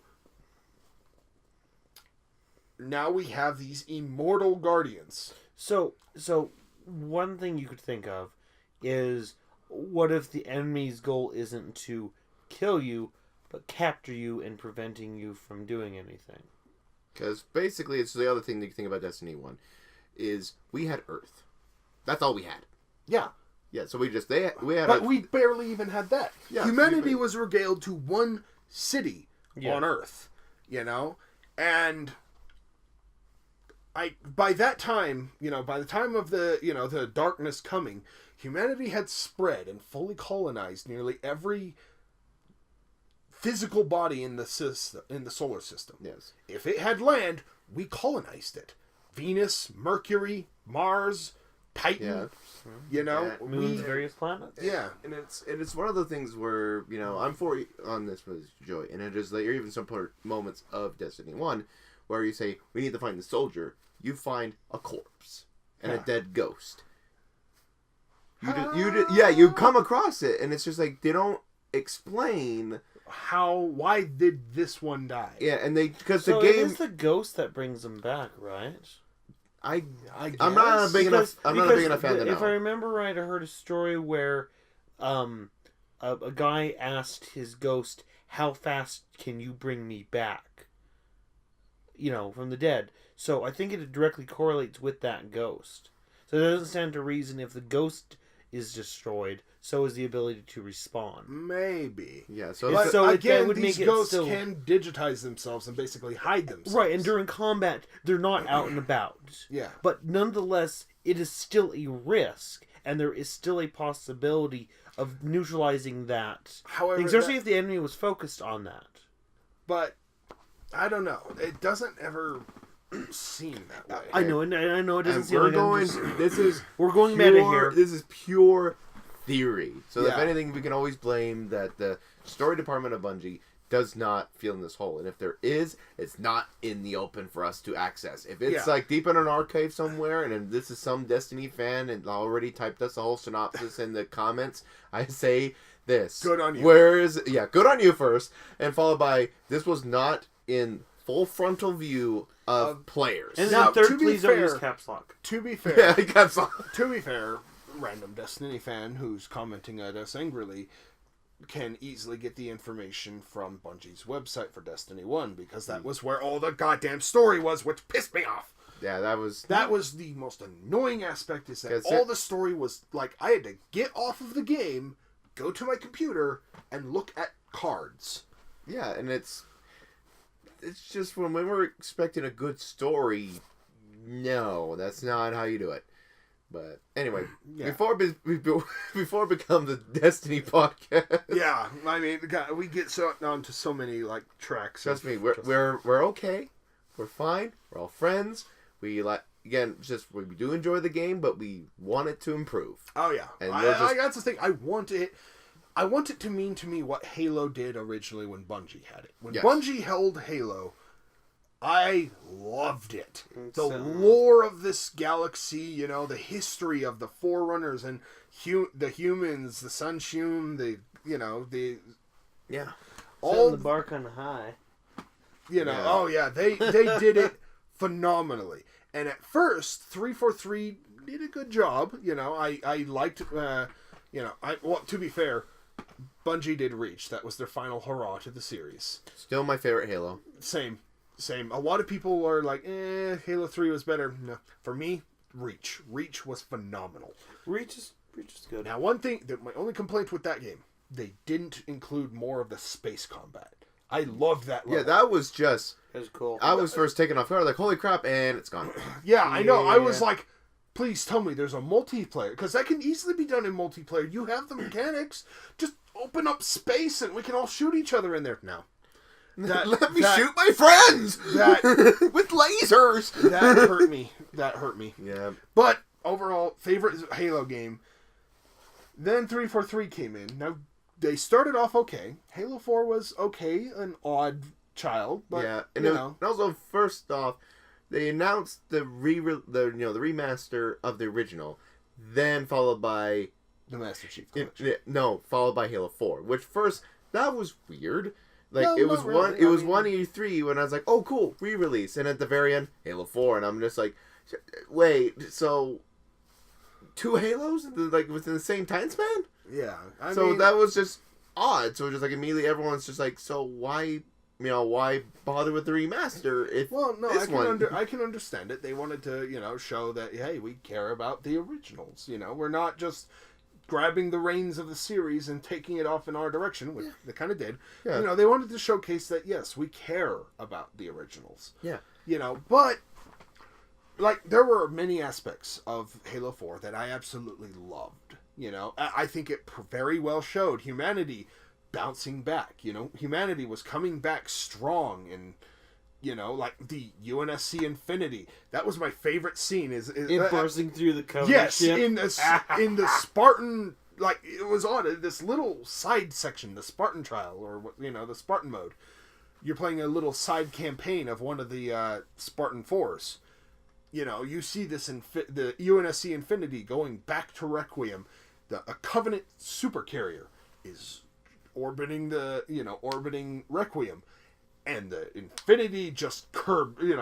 It's a speed bump. It drops at a hyperspeed, plows through the ship, and they don't even give a shit. No, yeah, it's like the rest of the command is just like, all right, unleash the cruisers, and cruisers come out of the ship, and it's just like, yes, yeah. It just shows it's like, whoa, humanity is now on top. The Covenant is no longer really a threat to them. Mm-hmm. Yeah. But I mean, you later find out that this isn't even really the Covenant. This is it is. It is the remnants of the Covenant. Yeah, what's left. Yeah, the rest are under the Sangheili, under Sangheili, under the Arbiter. The Arbiter is now the leader of like people that is kind of allied with humanity. More allied with them. Yeah, Halo 5 seemed to kind of make them seem like they're allies, but kind of. Yeah, they're not hostile. Kind of are. It's more like it's kind of like probably like how Japan and America were shortly after World War II. After World War II, Japan and America entered into their alliance, where America was basically their military might, and without a doubt, hostility was still there between the two factions. Eventually that faded away. But by all intents and purposes, we were allies. Yeah. It's kind of also similar to a gaming perspective of humans and Turians in Mass Effect. They fought a war. Throughout the entire game series, you hear antagonism between Turians and humans. But officially, the two governments see each other as, you are worthy. You are a powerful, ally. It's better to have you as my ally than as my enemy. And I acknowledge that. But still, fuck you. Yeah. So that's kind of how the the Covenant Republic, I don't know what they're called. Yeah, but the party under the Arbiter, under Thelvadun of the Sangheili, they're allies with the humans. And then there's the Covenant Storm, which are the antagonists of the main game. Mm-hmm. Halo 5, on the other hand, grabbed what many people knew. These were knew of certain facts about the Halo series, and threw them. Through a window. Yeah, through the window. Hit a couple cats. Couple cats, plummeted down, and then got hit by a bus. Yes. Then that hit by another bus. I mean, it's like...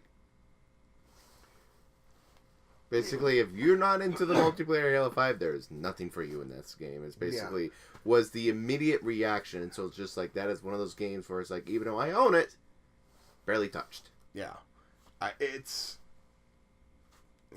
They ruined so much of it. It's like, one of the key aspects of this humanity was like, yes, this humanity has many problems. Its government is one of them. And nobody disputed that.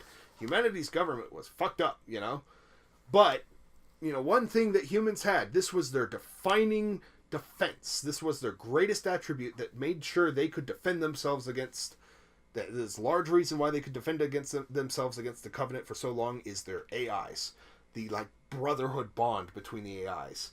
Yes. And all of a sudden, one AI going rogue, who went rampant, which is a known, AI disease. This is, the end of their life. According to Halo lore, the other AIs would actually help shut down a rampant AI. Cortana goes rogue, goes rampant, and all of a sudden, all the AI are betraying humanity. And it's like, what? Yeah, that's a... I have a question, kind of a hand up. It's like, I have many questions. Yeah.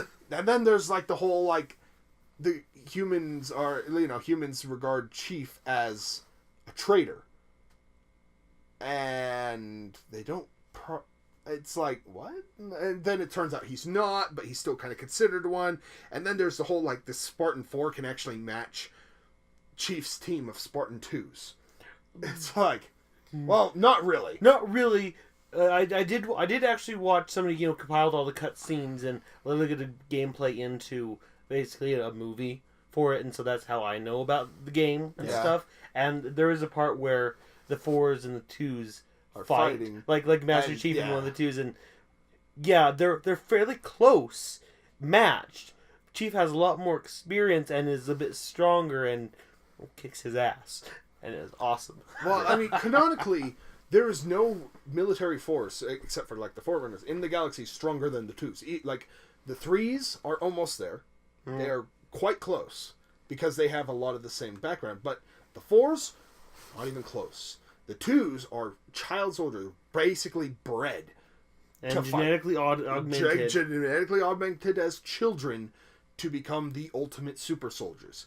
The 4s are regular soldiers who volunteered for a little bit of genetic augmentation to become the Spartan Force. Yes. Right, to be able to use that insane armor. Yeah, still very, very strong, but, like, the 2s have, like, hyper reaction. They are they are hands down, like, the greatest military feat humanity has ever done. Their armor's more advanced to make up for less physical strength. Yes, and genetics. the 4's armor is more advanced. It is a later version. Right. But at the end of Halo 4, Chief gets that armor. True. The surviving 2s, there's no way they'd leave them with this older, outdated armor. Why the hell would they? These are the greatest soldiers humanity's ever reared. These are the heroes of the, humanity. Mm-hmm. We wouldn't leave them in old shitty armor. No, we're going to give them the strong stuff, Not that any of that armor isn't equal to a tank. This is true. In cost and protection values. This is true. Plummeting into atmosphere. Yeah. Landing without a parachute, and it's just like there's so much, and his armor layer, gel layer locked up, and it's like then he gets up. Yeah, and it's kind of within that moment where just like the term super soldier, this is the definition. Yes, in video game terms. Yep. Like the Mjolnir armor is, I swear, like the Iron Man suit Tony Stark wished he could. Yes. Well, except for his can fly, so. Yeah, his can fly and shoot lasers. That was his compensation for the, like, ridiculous strength and skill. Still guided by a human.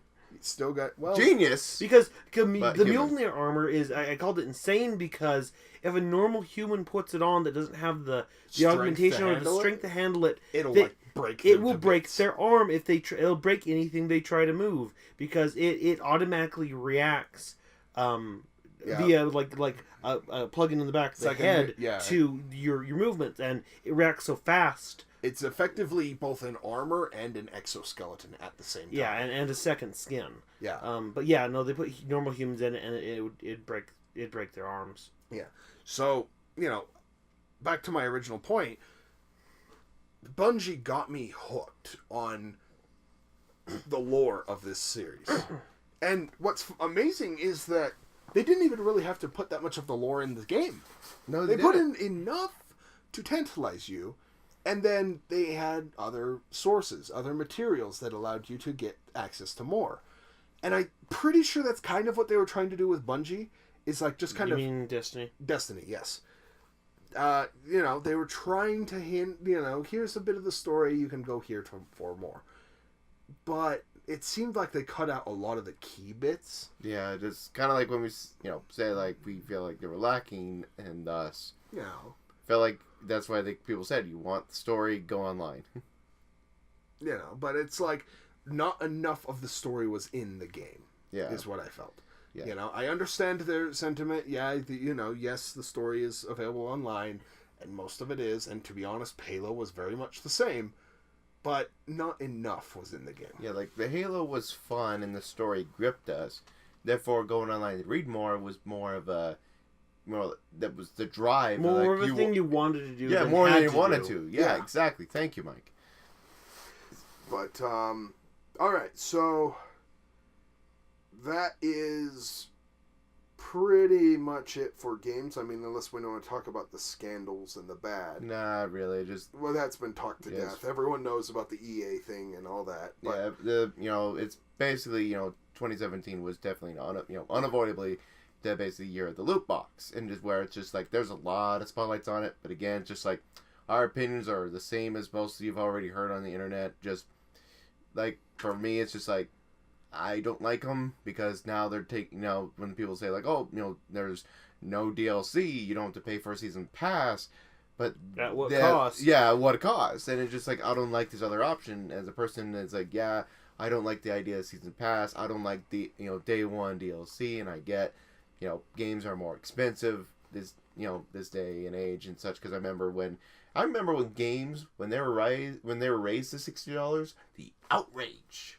yeah. The utter outrage. But to be fair, they have not changed since. Yes, they have not. Which is impressive, to be quite honest. Yes, which is good because due to when they raised it to $60, and now the inflation from that time to now is basically now it's just like that's that dilemma where they're just like, okay. Well, I can understand why loot boxes and DLC are a thing, because the thing is that due to inflation, due to increased costs of living, it's hard to make a game and sell it for $60. It takes a lot more copies sold to break even.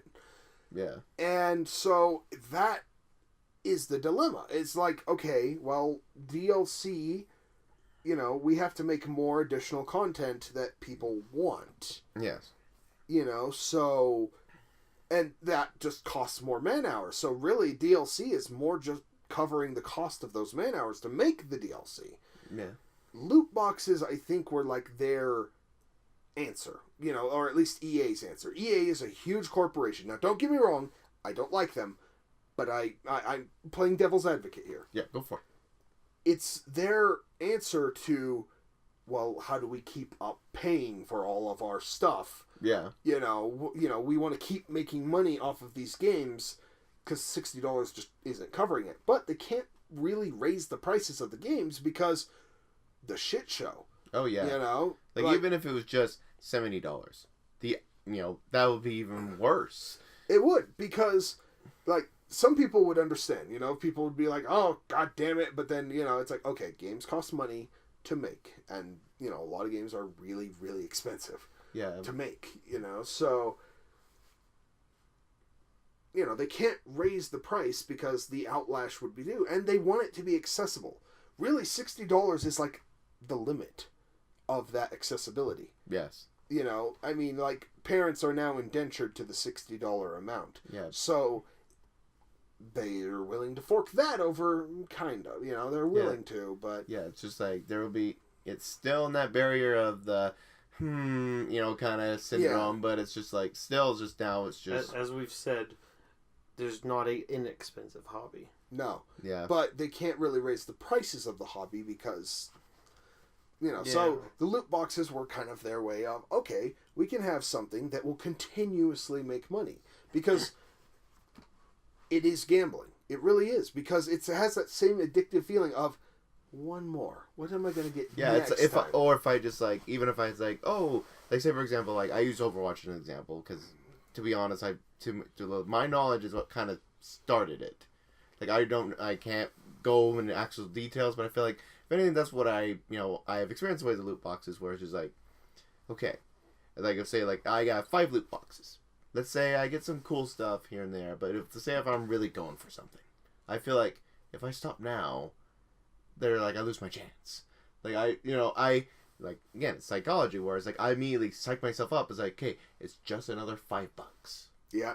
It's just like that it feels inexpensive at the time. But then those $5 adds up every time. Yeah, and it's like luckily, like for me, I will admit every new event that Overwatch comes out, like this is not just right at the start, by between when the event starts and the event ends, I spend about $20 on loot boxes. Either it's just a certain skin I'm looking for, or just like those, all that kind of stuff. It's just like, again, that same mentality where it's just like, no one wants the default skin.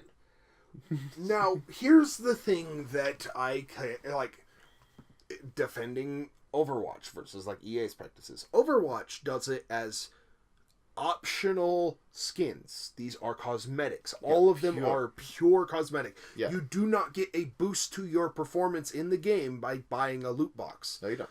At all. And to be fair, the game also provides them piecemeal to you over time. So you can still get the skins and stuff without paying for it. Yeah. The paying for it is more of a, yes, I like this game enough to sink money in because I want these skins and cosmetics for it. Yes. So in that case, I forgive that. Yeah. I really do. I do not mind that option because I can resist of it's like, I don't really need the skin. Yeah. I don't even ever look at my character. Yeah, and and thus, yeah, again, so going back to where I say, like, I don't mind spending that $20. Yes, exactly, because you like the game enough, and it's not like it's a performance enhancer. Nope. Mm-hmm. I just now have a mech that looks like a kitty cat. Yeah, the problem I have is when the loot boxes become a requirement to succeed. Like, Battlefront 2. Yes, this is where it's just like put the biggest spotlight of loot box gambling, and to where it's like, because all of a sudden that person who got lucky is now the greatest player in the game. Pretty much. And I remember going back way when we were discussing this in our, E3 podcast, where we just basically said when we saw someone when they got Darth Maul, win. Like, it was just like immediate. It was just like, you don't stand a chance. Yep. So instantly pay to win. Now my preferred model for, like, I always go to this because I honestly think they have probably one of the best models for how to, properly continue income flow while at the same time being able to sell a major game for only $60. Guild Wars 2. Yes. I love their paying mechanic because you buy the game and you have one of the largest MMOs out there that is still, constantly updated. They constantly throw in new, content and material, and, people keep going in and playing it, but it's a one flat rate. Now, granted, there are 2 DLC out now, so, but the main game is free to play. Yeah, it's free to play. It's limited compared to when we bought it up, around the time it launched and such. So, but yeah, it is, the base game is free. So there's easy entry point. Yeah, so you can try the game. If you like it, buy the DLC. Awesome. There's still plenty of content in the vanilla game that, sweet. But the thing is that all of its microtransactions are cosmetic. Yep. And it's just, even like the most powerful weapons of the game, you have to make. Yes. You have to make them. Because the price point for them, if you tried to buy them, is actually ridiculously high. You could. Nobody does. Somebody raises their hand in the middle of the group. Now, yes, I own basically the most expensive greatsword in the game in Guild Wars. I grinded ectoplasm for years, but I was determined. No, but you didn't spend your money on it. Yeah. So like I said, it was in-game money, but it was one of those moments where it's just like took what longer. So that's what the concept of a lot of people use loot boxes. You can grind for hours, and they just and there's the shop. And to be fair, you could technically in Guild Wars buy a bunch of the gems and use the in-game conversion to convert them into the in-game currency. Yeah. And then use that to buy your magical items. Yeah, but this is where it's like the other one is just like pay and there's a chance. Yeah. But here's the thing, is that those magical items that you're spending, a crap ton of money for, they're no better than the weapons you can find randomly.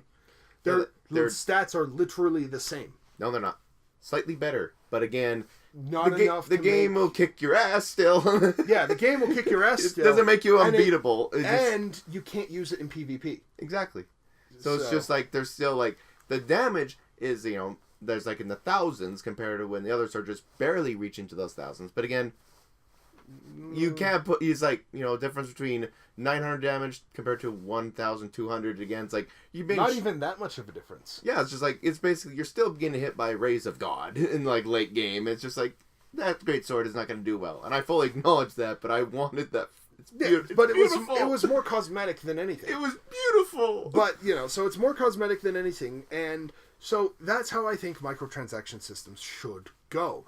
Is that if you love a series, you can go in and spend more money and get your cosmetic items and enjoy throwing a bit of money to the developers in exchange for cool stuff. Oh sweet, this is a neat little thing. A custom pet.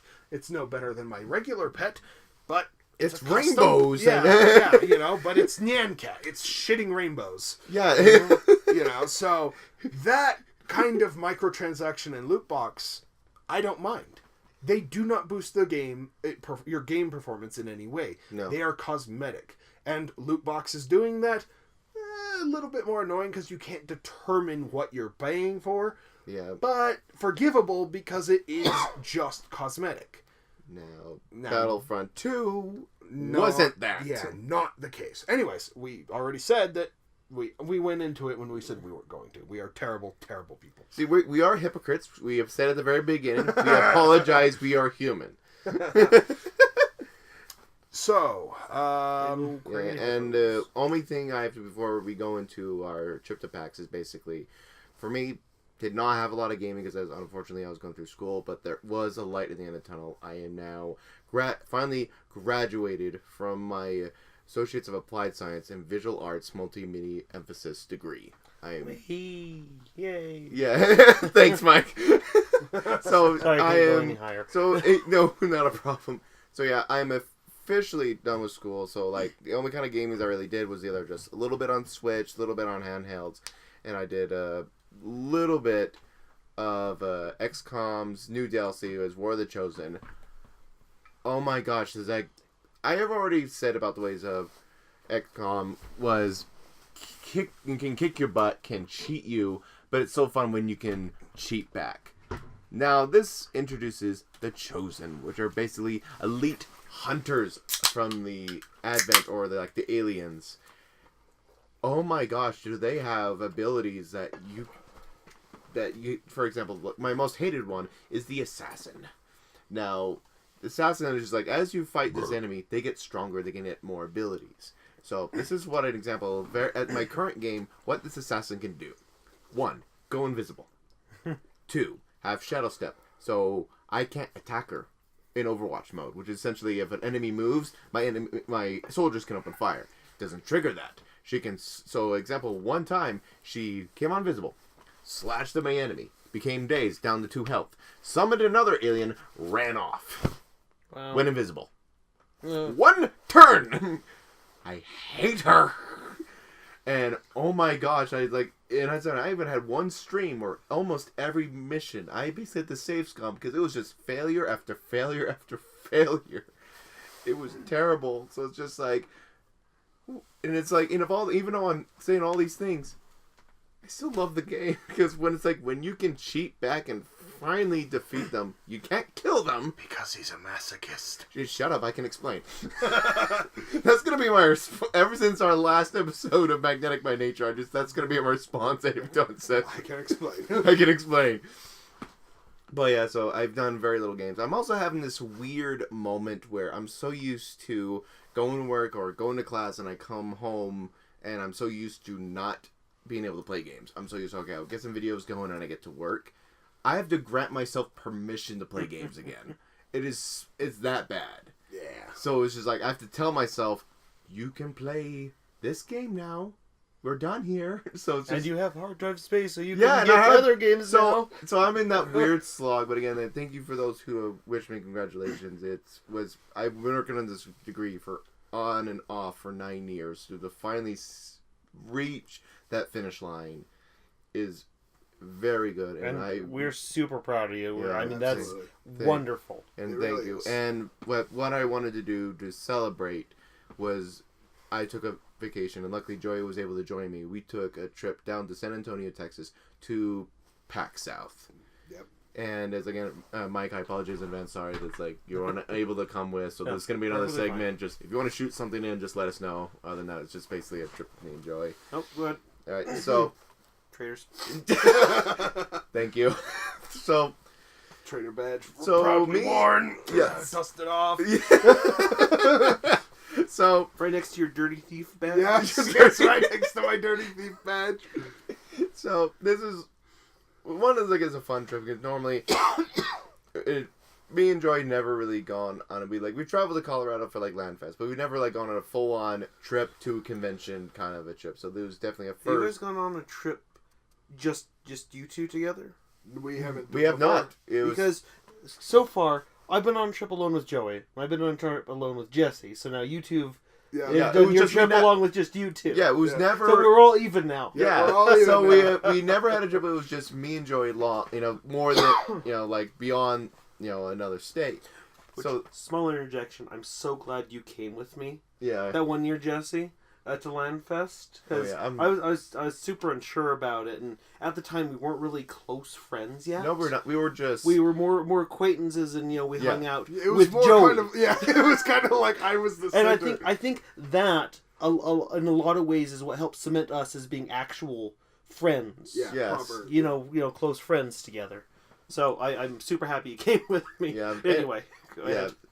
So like it was very interesting. Like just going on a plane, going throughout the, just traveling by plane together, and we were, we flew.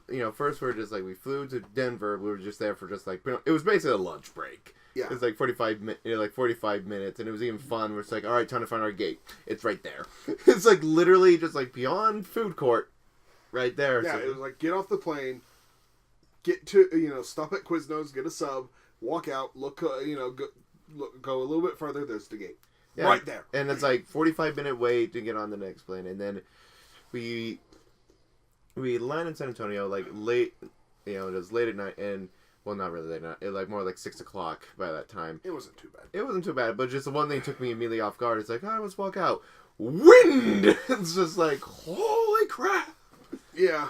And it was just to that moment, and I usually hate when I land in a new city at dark, so it's just like it's limited view. Like I want to see what this place looks like, but it's like dark, so it's only like places that give off light.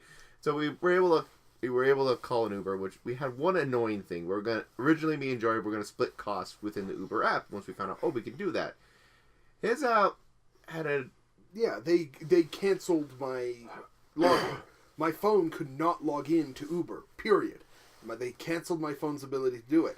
And their reasoning was it had been used too many times to set up an account. And I'm like, no, it hasn't. Yeah. I've literally logged in once with this app, ever. And apparently that was one time too many. So it was just like I'd sent an email to Uber trying to like, hey, what's going on? Why is my app not working? Didn't get a response until like I got home. It was fortunate that Heavenly mentioned Lyft as an option, which allowed me to, toward the second half of the trip, I just started taking over the rides. Yeah, so it's just first it was just like full coverage with me for a while, and which it's like I felt bad because it's just like, God damn it! It's like I intended to this be completely equal. I pay you, it's like we both pay, but nope. Yeah, so like luckily there was enough in my account to make this possible. So it was not like something that was a train wreck was happening. It was just a very annoying thing where it's just like we had very little explanation. But other than that, it was fun. Just our first, we got to the hotel, and one of the first things I tried doing is like, crap, I'm missing Critical Role, and this is where I remember time zones. I thought it was going to be starting the moment we landed, and I remembered, oh yeah, it's Pacific time, and we're in Central all of a sudden. Yeah, and it's just like we have 2 hours. Yep. So not that it helped. Our internet was so terrible, but. We got the important where it's like basically it was like I wanted to know what are they playing, and for those who don't know, the Critical Role is a D&D live show by professional voice actors, so it's just like a big deal to a D&D nerd to me, where it's just like a fun show, new season, the last one ended epically. What are they playing now? Yeah. And luckily we were able to see what they were playing. Then after like an hour and a half of me, like we're just laying in our beds, and me I have to go up and push F5 every once in a while. Like they say, oh, internet error. We still had internet. I just had to just push F5, and I'm like, oh, it works. Yeah, the Inn didn't have that great of internet. However, it did routinely pause the internet at like the most amusing times. Oh yeah, that was hilarious. There was one time where like they were talking, and one of the players was like, "Don't thank me yet." And buffering. And it's just like an announcement of it. It's just like, "Oh, thank you for that. That's awesome." It's like, "Don't thank me yet." Denied. And then another one, it's like, so what are we going to do now? Buffering. So it's like, it was very convenient times that we For humor. Yeah, so we just couldn't, so that just added to the experience where it's just like, we're on this crappy hotel internet, and it's just, it's never mid-sentence. It's at the end of sentences. Yep. So that was just, and that's just very amusing. And now, and then we got to let's talk about first day.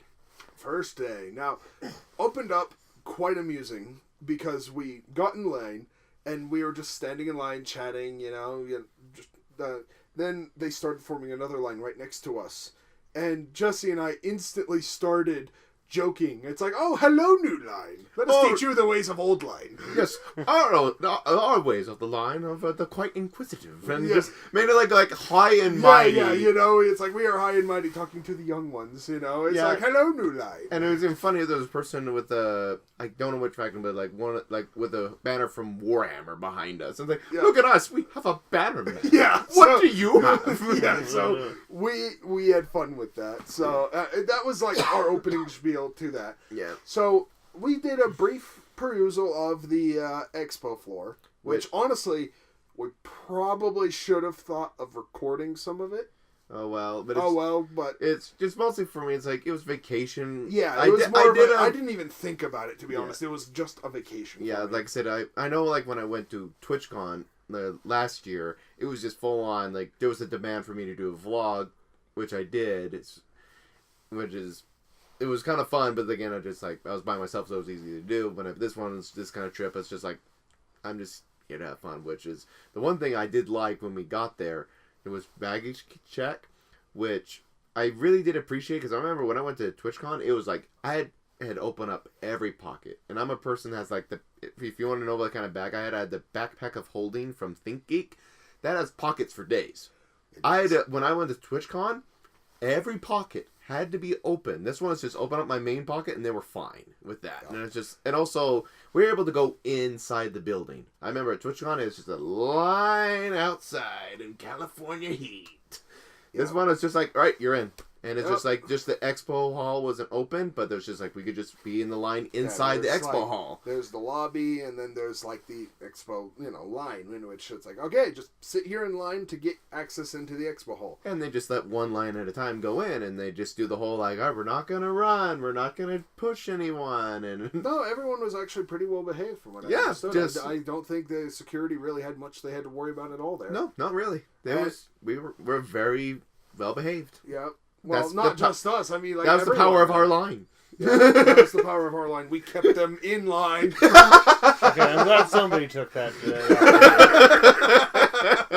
So like the first thing I know, like the first thing we stopped at was basically the video game booths, which I immediately saw like in-game, in-box Super Nintendo games. Yep. Which I immediately said, my bank account is crying just looking at it. It's just like the rarest Super Nintendo games behind a glass display case in box, and I'm just like, just the cartridge alone, it's like $150 at the cheapest. You're in box. I don't even want to ask. Well, do they have like the Star Fox tournament game? Not a tournament. They had like the original Star Fox in its box. Yeah, it was just like those kind of because one of the most expensive ones is a tournament copy of Star Fox. Yeah, not that exclusive. No, they had rare, not holy grails. Yeah, like if they had like Earthbound, Mother 3,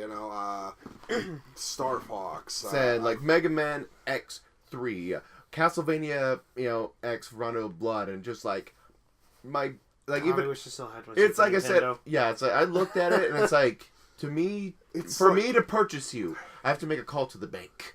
Yeah, Like, it's like retro fan tear coming Yeah. out of my eye. You know, it's like I want to. Yeah, and it was just that moment where just like, yeah, but I just started looking at games. I was not ready to break out my credit card yet, but it was just mostly a lot of these just rare games is that might have just seen them in person for the first time. It's just like, keep on walking, Jesse. In box too. I Yeah, mean, so- you'd expect to find maybe the cartridge, not the box. Yeah, that not- is the holy grail right there. Yeah. And we're at an age now where we keep the boxes.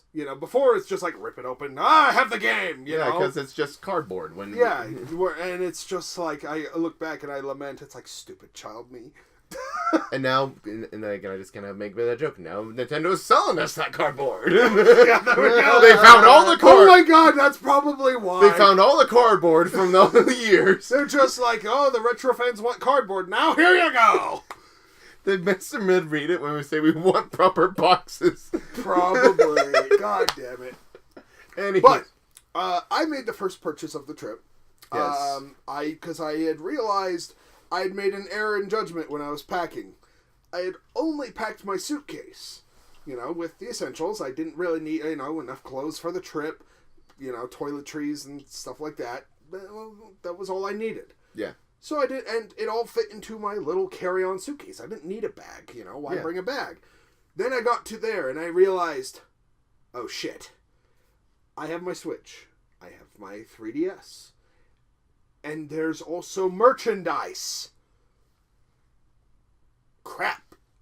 He forgot to pack more storage. Yes. Yeah, basically. I packed my stuff, but I didn't pack more stuff for more stuff. Yes. So, one of the first booths we stopped at was this video game paraphernalia store. And one of the things was essentially a Legend of Zelda version of Jesse's Backpack of Holding. Oh, yes. Pockets for days. Pockets for days. Zelda, Zelda insignias all over it. I had to have it. Yeah, and it was... That was $80. Or $70. One of the two. And it was expensive. It was about the same price I paid for my bag. So it's like, you're not getting ripped off. No, I know. I knew that. And to be honest, it's like backpacks now, if they're any way decent, they're expensive. Oh, yes. Honestly, my only fear for that is that I'm worried the straps aren't the greatest. But we'll see how it holds up over time. Yeah. The reason I worry about the straps at all is because it quickly became my D&D bag. Because it has significantly more storage space than my old backpack did. Oh, yeah. And so I use it now to carry my Zelda stuff. But it was, this carried my cough drops because I was on the tail end of, it's like I still had a slight cough because I had gotten over bronchitis. And... Which I'm dealing with, so I apologize for coughing. Yeah, it's all good. Yeah. So at that point, I was on the tail end of it. Fortunately, it didn't really bother me. I was worried that PAX Plague would come and I'd have bronchitis, the reckoning. You would just flavor the pots. All of a sudden, bronchitopox. The new, it's like, yeah. You create a new disease in a group full of people. But no, I didn't experience the infamous PAX Plague at all. And neither did I. So, I remember we went to one... We started playing a game for, these developers, which I sadly do not... Right off the top of my head, do not remember the dev team's name. But they were releasing a new store. They were just basically, hey, Ben, these are the games. They're saying, oh, these are loot box, DRM free. So here's some of the games. And they're, strategy games. We just started playing. One was a dinosaur game, and you were like, how the flip do I play this? Another one was like making a goblin village. Oh, I remember that. Those little booths, yeah. Yeah, and we started that, and just and also it's as we were kind of playing, I finally got a message on Twitter from Jim Davis from WebDM saying he's in the tabletop area, which I will admit, the main reason I went on this trip was to meet the WebDM crew. They knew I was coming because I do support them on Patreon, so I was just they know the Crumpler's coming, so they said, hey, I'm in the tabletop area, and I just immediately went to Joey's he's waiting for us. I was like, all right, we can go. I wasn't that enamored with those games. I mean, now I didn't get to play the only one that I'd heard of that I was interested in, Universe Sim. Yeah. I've heard of that, and I kind of wanted to test it out, but I never got a chance to. Mainly because there's like, I believe there's like only one chair for it, and it was always taken. Yeah, always. So it's like, eh. Yeah. So, you know, we got up, we left, we, you know, wandered our way over there. And then we stopped by Wormwood. Yeah, Wormwood. It's just amazing because they were displaying their tabletop gaming tables, and they're pretty. They're very pretty. Oh, they are. And the thing is that we had seen a custom table they had made the day before. They'd made the custom table for Critical Role, and that was gorgeous. Yeah, it was absolutely gorgeous. And we had to ask, so how much was that? Yeah, how much was that? And $30,000. Yes. So there was someone there that they said a good estimate was that amount for this. Just like a lot of stuff when it, a lot of custom, woods going in to make the logo and the sizing and everything. Like, it was a lot of man hours. A custom table for like regular use, unless you get it heavily customized like that, is still a very pretty penny. Yes. It was like 6,000 at the minimum if you have the decent amount of features. Granted, these are nice. They're very nice. They are modular. They are, they have optional like little cup holders or the felt tables for the base can be lowered or raised if you wanted that as an option. Yep. And so, in all honesty, if I ever got into a position where I just could spend money, oh yeah, I'd get one. Oh, yeah. Absolutely, because that was absolutely gorgeous. And I've been thinking about him ever since I started mentioning him, and can be the Prosier. Oh yeah. So I was just hightailing to the table of air, and I was like, hold on a minute. And we stopped by, talked, so we look at the options, and we're like, this is. And we just, as we're kind of watching, we kind of jokingly said, like, we would open up a Kickstarter, and like how we would, or I would have like a donation plate as I DM'd at our at our game store we play at for Dungeons and Dragons, and just be like, you like the way I DM? Want to donate to our cause and help us get us a Wormwood table? That would, although it would be amazing to be able to stream that or record those sessions that we have, because we've been having some interesting sessions.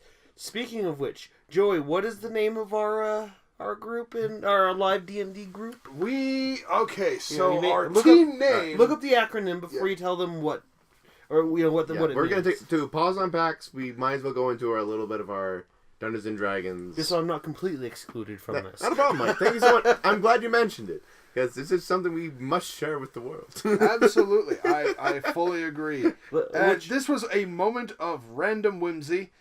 And it's like, this must be a thing. I choose to do this. Yes, and I vote to change the name of our party to the People's Liberation Army and Strategic Team for Emergency Response and Extreme Diplomacy. Plastered for short. Yep. And at the shop that we do this at, we are, oddly enough, a official like D&D group that gathers that's registered, and I want that to be our group name.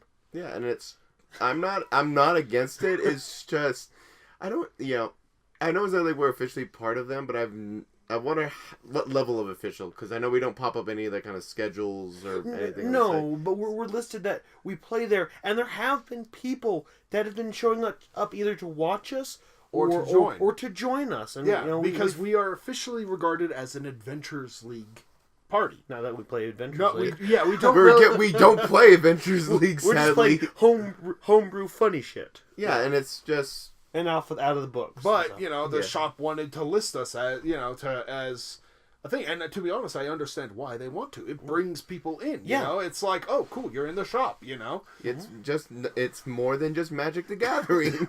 So they do a lot there. So they're quite happy with us, put tables together, because people who are interested in D&D see, oh, this one's open, this one has an active adventure going on right now, I'll go check it out. Mm-hmm. Yep.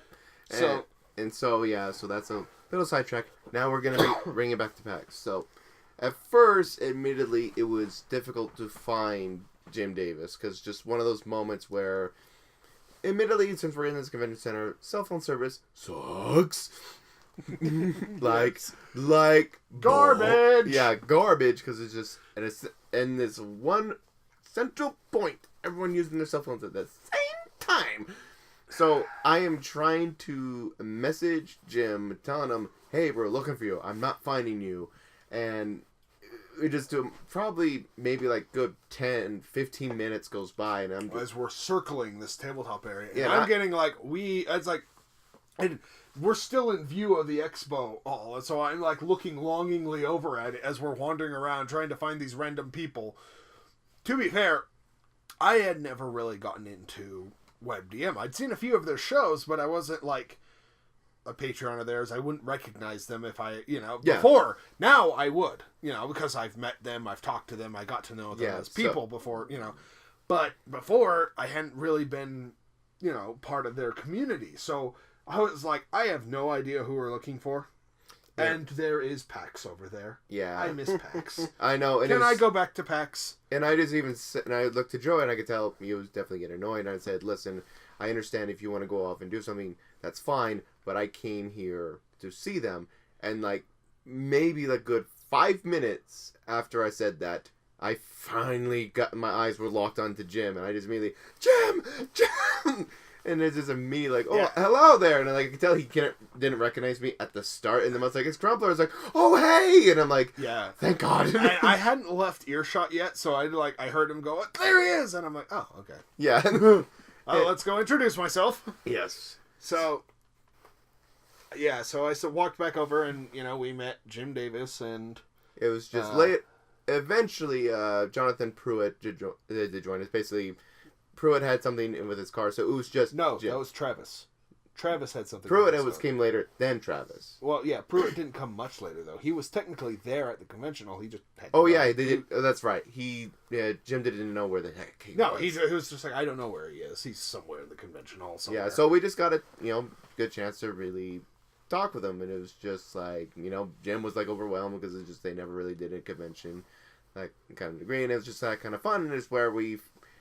At our, basically got the first chance to get, get autographs and pictures taken with them. And I still have a very amusing picture that Joey took when I was getting my picture taken with Jim Davis. And in frame is Pruitt. He's off to the side on his phone, and he's just like, "Yeah, I'm not interested in this right at the moment." He's just checking on his phone, but Joey had it within frame, so it looks like here's me and Jim just like shoulder to shoulder, really happy, and then just Pruitt off the side on the cell phone. Yeah. So I just saw that it's like, okay, that's a thing, and it's like he's in frame. I could zoom in to cut him out, but. So that's good. So that's still one of my favorite photos because it's just the purest. I just want to put in the middle, like having a great time at PAX, and that's what's in frame. And the awesome thing was, like, eventually after kind of getting talking with them, they just said, "Hey, we don't have anything going on until like 6 o'clock," and we're like, "Same with us." And so we were just able to hang out with the WebDM crew. And it was just immediately, first thing they said, "Oh, we're just going to look at a couple shops, but Reaper Miniatures is having a free painting miniature in a little bit." And so we're like, "Really?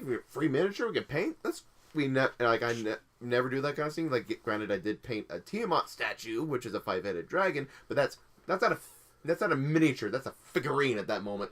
Yeah.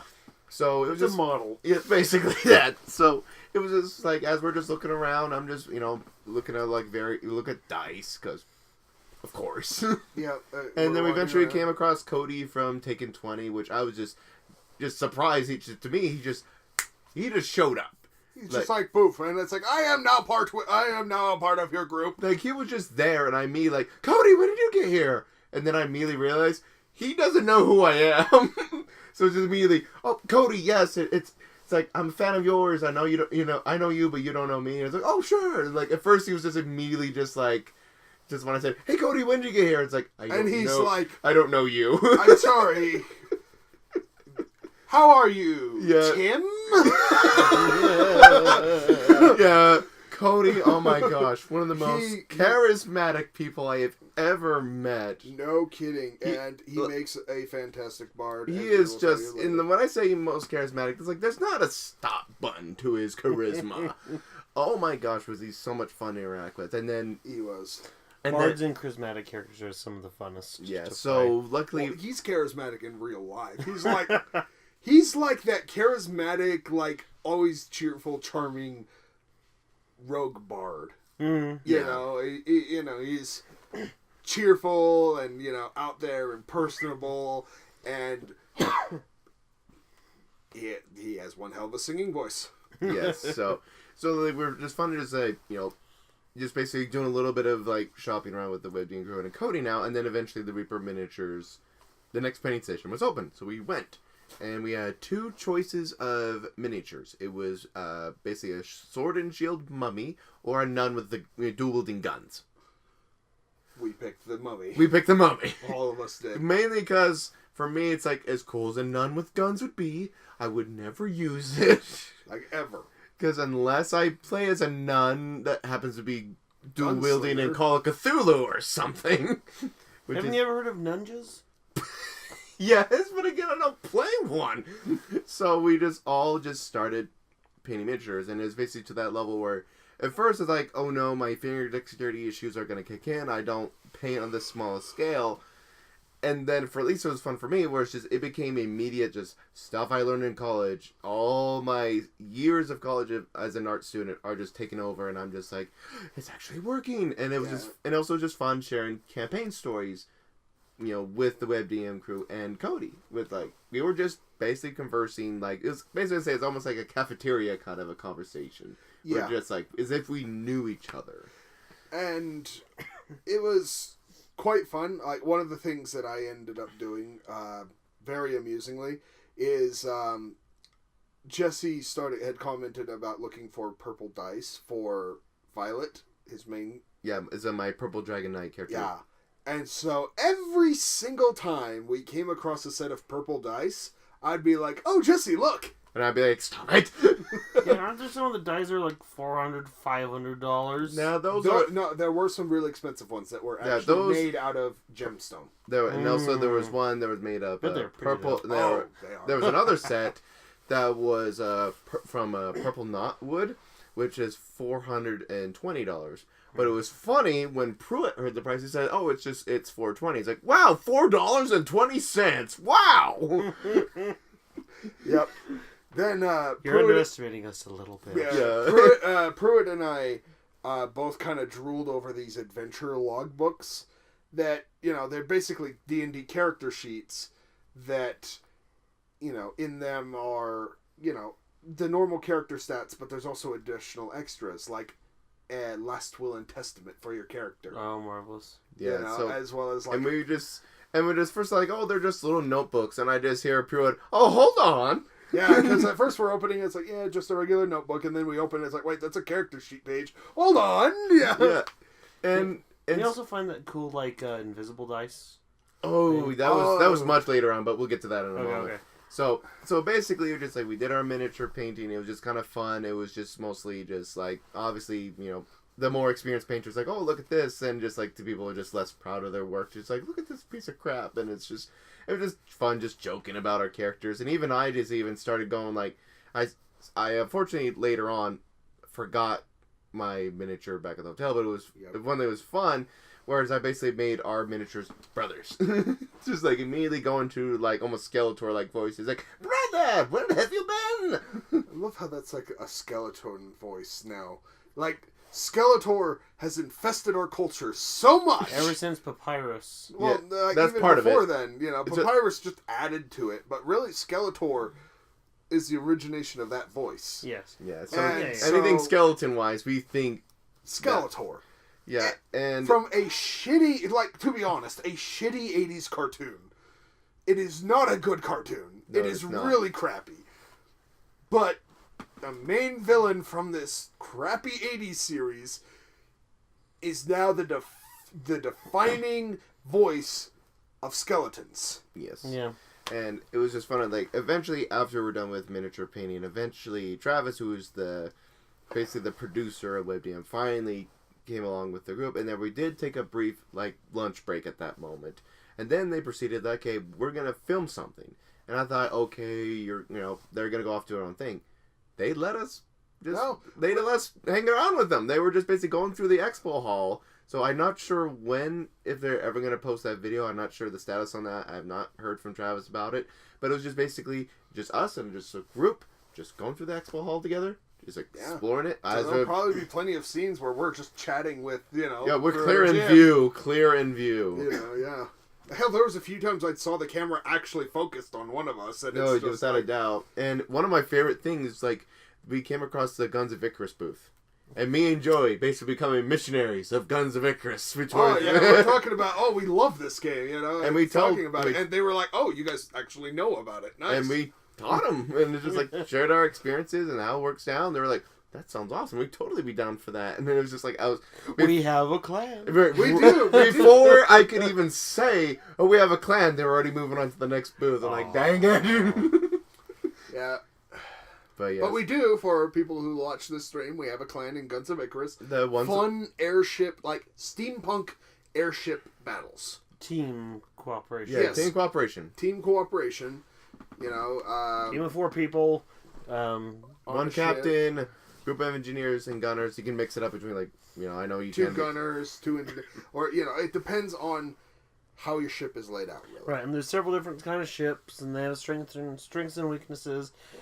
Different types of weapons. And so it's quite fun. It is a fun game, absolutely. Yeah. So it's just the moment we saw that at PAX, we're just immediately I'm pretty sure they're probably going to include that segment, at least just me and Joey just explaining it to the WebDM crew in detail. Yeah, we didn't even let the people at the booth explain it. No, we took over. We're like, no, we got this. Yeah, so it was just very fun. The other thing we went to the Wiz dice, which I was one of the dice places I went, mainly because their dice are different. And what I mean by different is basically they're invisible.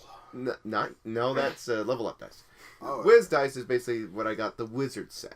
Oh, that's right, the weird. Yeah, it's basically the D4 is a dagger, the D8 is a scepter, and it's the D20 looks like it's basically taken over by black pudding.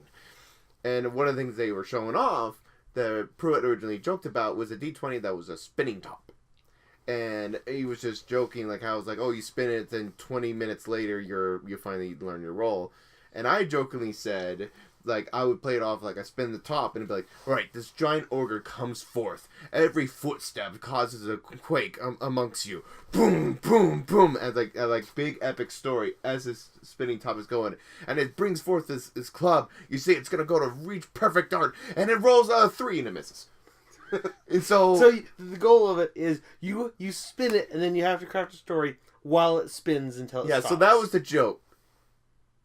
5 seconds later, I'm buying the top. After I made that joke, I felt like, I have to do this now.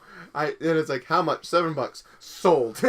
And you didn't. We literally did a live session, and you didn't use it. Well, because no one... Well, I originally said it's it's going to be for your death saves, but we're to a, epic level... We have a weighted dice. I the weight of death. I have a zinc metal D20 that's probably 4 times the size of a normal one, and it's super heavy, and it's what we use for death save throws because you get to feel the weight of your life.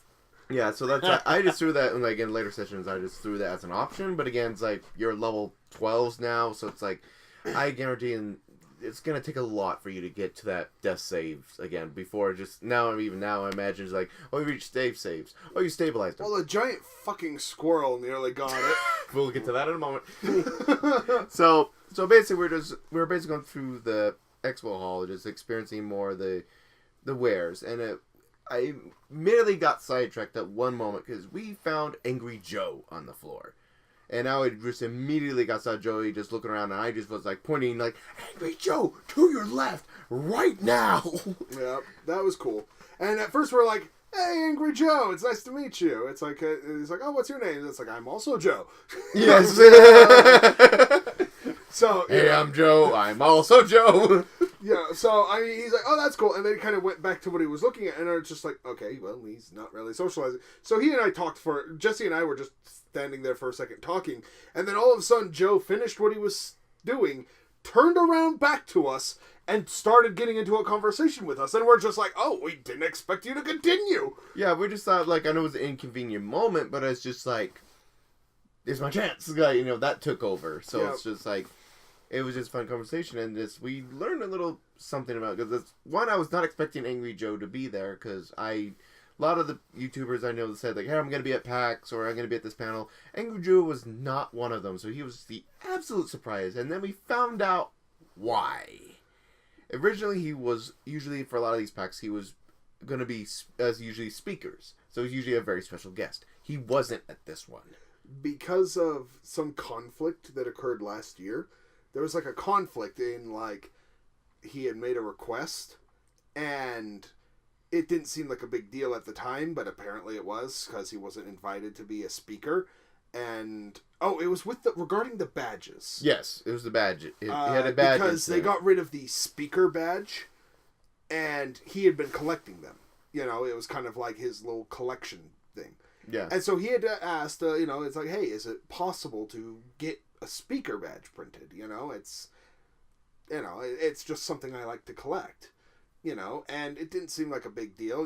They had approved it, gotten him a speaker badge, but they didn't invite him to be a speaker this year. So he was kind of salty about that a little. But, he was still there just, trying to enjoy PAX and look around the expo booth. So yeah, and I was just like, I could tell he was just ready to go off. So I quickly asked him, hey, can I have your autograph? Which he was more than happy to do. And we just said, gave him a crump bump. And that's one of the more happier crump bumps I ever give out. And I just looked at it on my fist. I'm like, I crump bumped the Angry Joe. And then immediately looked around. I do not see Jim or Pruitt anywhere. Yeah, we had lost him. And it was just immediately panic for me. It's just like, I know cell phone service is crap. What am I going to do? Luckily enough time we were able to locate. They were on the second level, just kind of balcony area, just looking around. It was just like, oh, thank goodness. So luckily we didn't lose them at that moment. So, like I said, we were sidetracked by Angry Joe for a bit, but anyway, so that was just basically just like the start of day one, and then it was largely more of the same. More wandering, more chatting, more browsing. Yeah. Throughout the first day, although the end of the first day was a highlight more for me, really. Yes. After they had gone, Jesse and I were still there. It was like 9:00. Actually closer to like 8. But before that, don't forget we went to an autograph signing of the Acquisition Incorporated crew. Yes, that was right. The thing that was said we didn't have until 6:00. So it was just kind of fun. Like the WebDM crew went off to go. We're gonna go film and do our own thing. I was like, cool, we get it. So we just continued on the expo hall until that time. So okay, let's get in line. Literally, WebDM crew ahead of us in that line. Not by much either. Not by much, and it's kind of fun. Like we just saw Pruitt walking, and it was like, hey, and then he saw him just cutting through the line and just getting back with the group, and we're just like, oh, they're right there. Yeah, so we ended up kind of joining them in the line. Nobody commented on it. Yeah, it was just kind of like we reached that end, so the rest of the line was on the outside. We were on the inside. Yeah, we hugged the inside to be among them, and I just very casually like, hello again, Pruitt, and it's like, how's it going, Crump? Hey, Joey. Yep. So we just mostly just had conversations with them as we went through, eventually getting to. It was quite a while, but we were eventually able to get with the Acquisition Incorporated crew, which was. It was, for me, it's like I did meet the C team while I was at TwitchCon, but to actually meet the other side of the main team was amazing. To meet Mike Rahulik, seeing Jeremy again, and also meeting Patrick Rothfuss and Chris Perkins. Yeah. Highlight for me was I was actually talking with Chris Perkins, about how in our live D&D session, I'm trying to convert a 2nd edition module, basically called Spelljammer, which is D&D in space, yes, into 5th edition. And the thing that has been stopping me for pretty much the entire time is figuring out a proper means of ship combat. No true conversion rates exist for 5th edition, and ship combat has never been an emphasis in 5th edition. Nobody's really covered it at all. And so I had brought that up. Now, the WebDM guys had given me a good idea of, it's just decrease all the damage by 10%. Or, by a 10th, or, just take it 1 decimal place over, So if you cause 50 damage, instead you cause 5 damage to the ship, or you can just add a 0 to the ship's life, Yeah. It's like, okay, that should work, I just need to see do a bit more research on how they did the ship combat. And so I was mentioning this all to Chris Perkins, and he had mentioned that they have plans to set up, to bring more emphasis on ships in a future module. And I was like, I am so happy to hear this. This is amazing. Yes. So it's like, it's like, because right now, a class that I enjoy having my character be, but it's sadly, underutilized, is the sailor class. Well, no, not class. Background. Yeah, background for your character. Yeah. So you can have all sorts of background. Outlander, knight, noble, urchin, all sorts of things. But the sailor background is very underwhelming and underutilized, really, Yeah, it's like you can drive ships on sea, but not a lot of current modules emphasize that. No, they don't really have much on ships. Or if they do, they already have a captain. Or, if they're just ships that just say, hey, you travel to this island now. Yeah, and... Here are the random encounters, and that's it. Yeah, the only thing really is that I can charter free, free passage as a sailor. And so, to hear that they're, working on a actual module with ships and ship combat, I'm like, yes, absolutely. Yeah. It's like, I demand that module. Yes. I will get it, and I want to DM it. Yes. And the one fun thing with me, it was just, I mostly just, as a... So you don't get to be the captain and captain a ship? If not, I don't care. I mostly just want the ship combat mechanic. Yeah. And to be honest, it would be damn good practice for Spelljammer. Yeah, so... And also, just one fun thing is I had my copy of The Name of the Wind, which is the book that Patrick Ruffus wrote, and on top of my Dungeon Master book, which I had basically the entire group sign, and I had I asked a bunch of my friends, hey, I'm going to meet this crew, is there any questions you want me to ask? And one of them that I did take into consideration as I asked Patrick Ruffus, if you haven't seen him, luscious beard of him on this man. So I asked him, I was like, do you allow fans to touch your beard? And he's like, I sadly have to say no. Mainly because if I let one person do it, then I have to let everyone do it. He then told us a story of when, somebody had asked him the same question. He said no. And, as they were taking a picture, she had reached over and, grabbed his beard and given it a yank. And he had actually, he had told us about, he was actually, he wanted to get mad about it, He had already said no, and he could tell that this fan had done it out of, just a joke, really, but it annoyed him,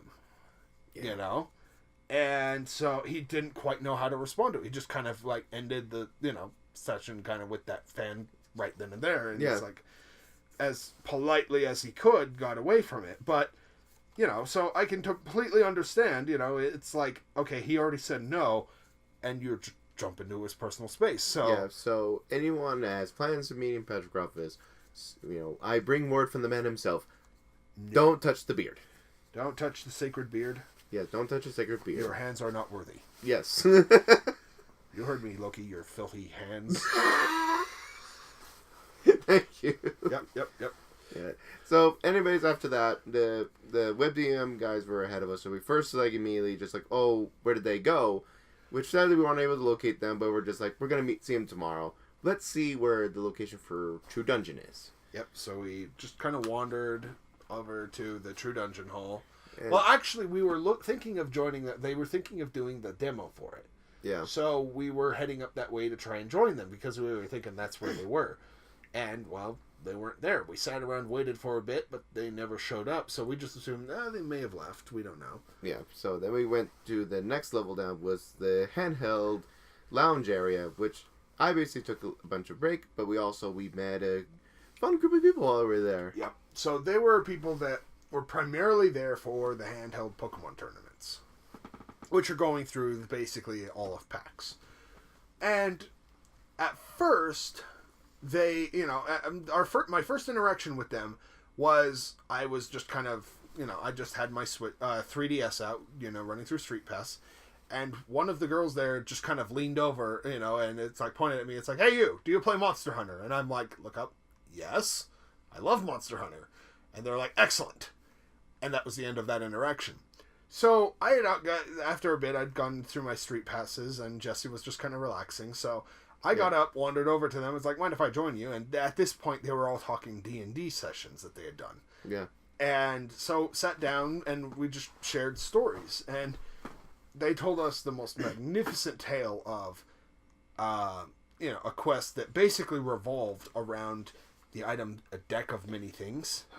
And it is this deck in which you draw a card, and a random card pops up, and the event occurs, and it can be good, can be bad, can be neutral, can be undoing. It's like completely world-changing events. Yeah. So this is like, for any Dungeon Masters out there, do not put this deck of many things in your campaign if you're not prepared. Yes, they can completely undo it. Like, for example, if you put the deck of many things into, say, the Rise of Tiamat,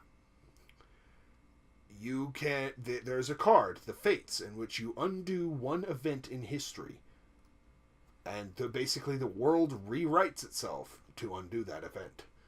They could wrap up in the card and say, I undo the event of the Dragon Cult forming. Quest's over.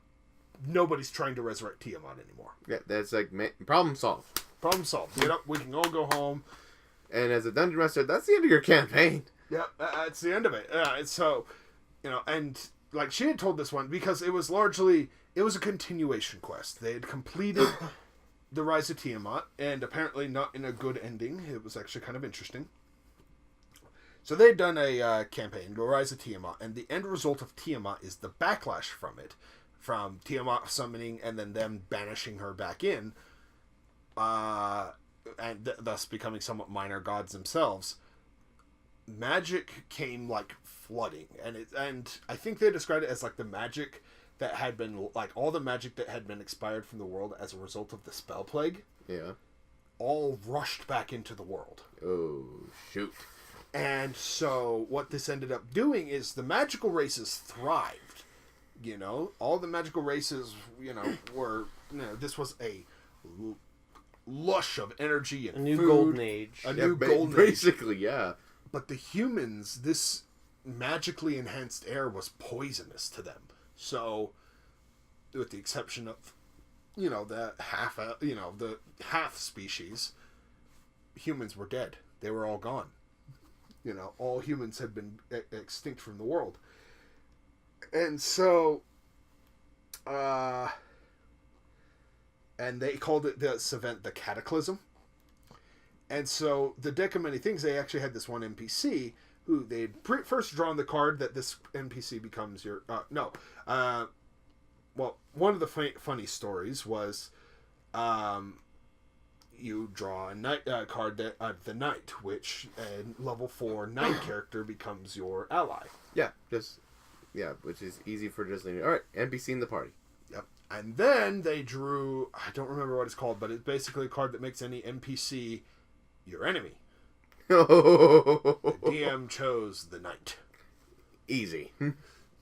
Just all of a sudden, this level 4 Knight is trying to kill one of their party members that is stranded out in the desert because of another card, and trying to kill them. It is amusing. And so, like, all these random events happening. Then this one NPC that had previously employed them came and just asked, I would like to draw from the deck. And basically convinced them to allow him to draw a card. And so what he did is he cast this necromantic spell to basically absorb the life force of energy, and basically called one card drawn for each life, until he found one card, the Fates. He undid the Cataclysm. And so this rewrote the entire world, including the player characters, of which only one of them actually remembered the events of the Cataclysm. And so they had to go around and try and find the Deck of Many Things again, because it was the only thing they could think of to undo the undoing. And so I think they ended up, if I recall right, they used a wish to draw, I wish to draw the Fates card. Yeah. You know, I think that's how they ended up doing. You know, they used a wish to guarantee they would get that card. Because a wish can't undo fate. But a wish can bring forth fate. Is how they work. Now that as you're kind of telling the story again, I can almost see this as a movie right now. Oh, yeah. This is just like, holy crap movie. And so they had trying to determine, okay, what do we undo? Because you can't undo the undoing.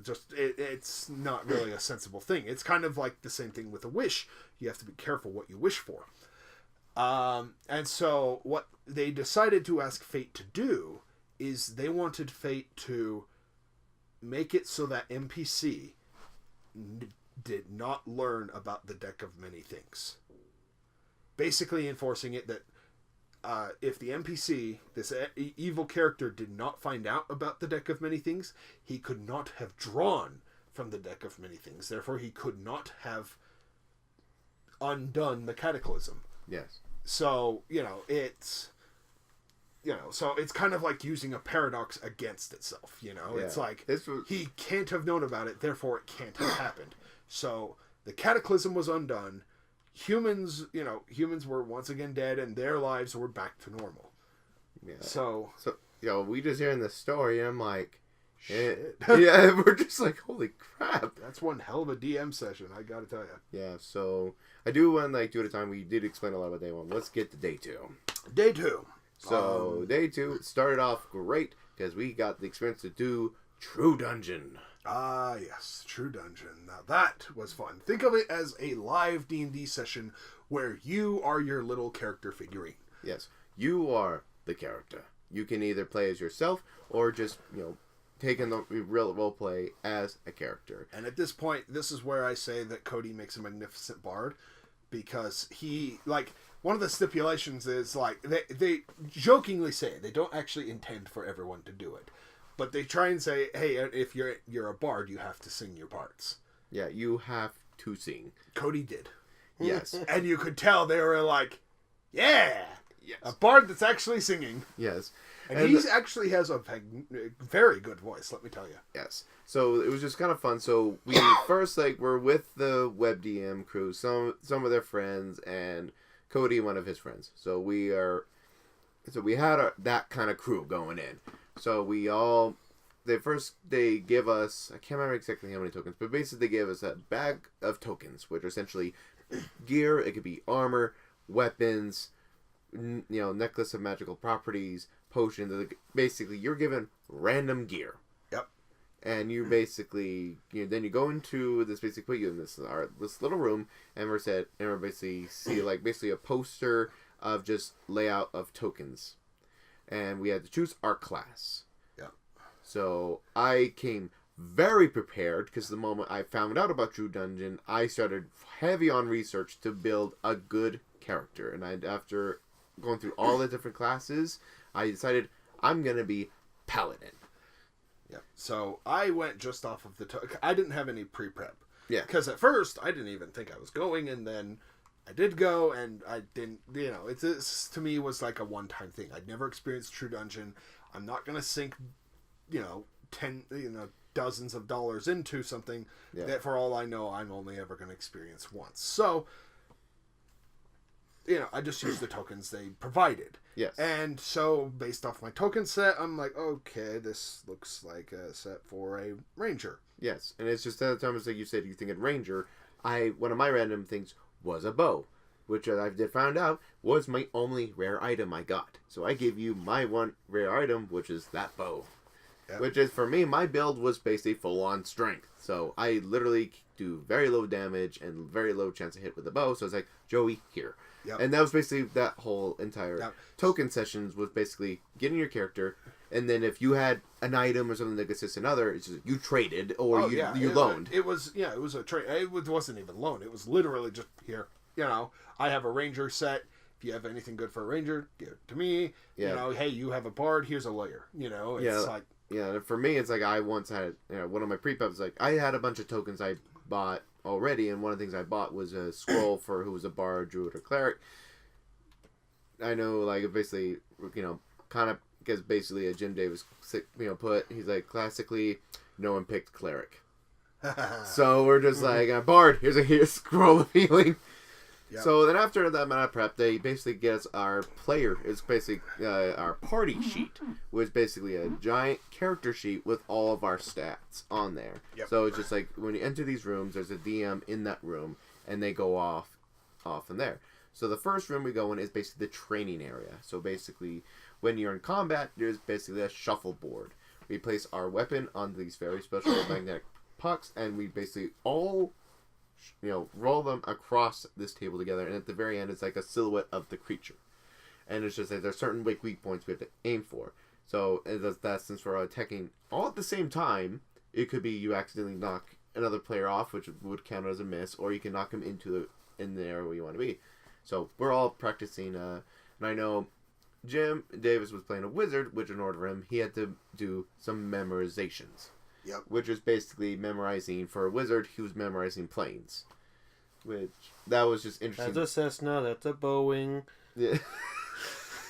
So not that plane. Okay, so we're getting far too in depth in this description. We are at a 2 hour and 40 minutes. So anyway, let's try to go through these rooms. Our first room, which did catch me off guard because there was a very pretty much naked elf in the first room. So it appeared naked. She was basically wearing like a nylon suit, but it's like low lighting. So I'm like, okay. It's like, hello, naked chick. You are looking very beautiful today. Yes. Like I said, long hair, conveniently covering the breasts and everything. And I'm just like, hi. And it's just like this was like the ruler of this Fey world that we were stepping in, and it was just like our guide was just like, you must like make an offering to her or solve her puzzle. Yep.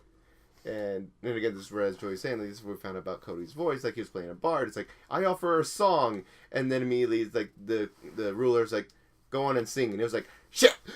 Like he didn't think it would work, and then it was just like, guys, help me with the song. So it was like Cody and me and like two other guys just all singing, lean on me. Yeah. When you're not strong. And she was like clapping, and she's like, more, dance now. and we're like, shit. So a bunch of nerds get up, like, and like Cody just says like, I got an idea. And I was like, what? Just follow my lead. Do the right, do the right, do the right, do the right. Now kick, and now walk it by yourself. And then we're just like, you're safe. Oh, thank God. Yeah. I was trying to go the avenue of the puzzle, and it was basically you had to present a fruit to her.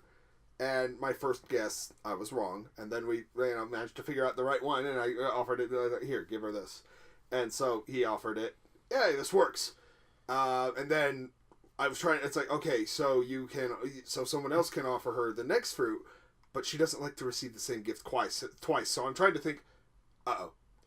And then, as during that moment, Pruitt just had a messenger bag full of cookies, offered cookies, and he got a free pass. Yeah, he just like gave cookies, and it's like, God damn it, Pruitt. Yeah, and it was just immediately, I have some cookies, and she was like, first she took a bite, and she found it was for like this oatmeal raisin, which she said she was allergic to oats. So in character, it's like, is these oats from the field? And it was just like Pruitt trying to stay in character.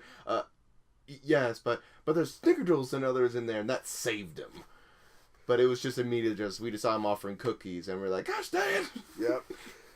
And then I didn't actually, like, they actually ended up, like, I got through, but I took, like, 2 points of damage, because I didn't solve the, puzzle again fast enough. Yeah, I figured it out like in the next room, and I'm like, God damn it. Yeah, but it's just like you stand at enough health so you're able to pass through. Yeah, So the next room was combat, which basically this giant like living tree. So it's like, all right, it was just our first experience fighting.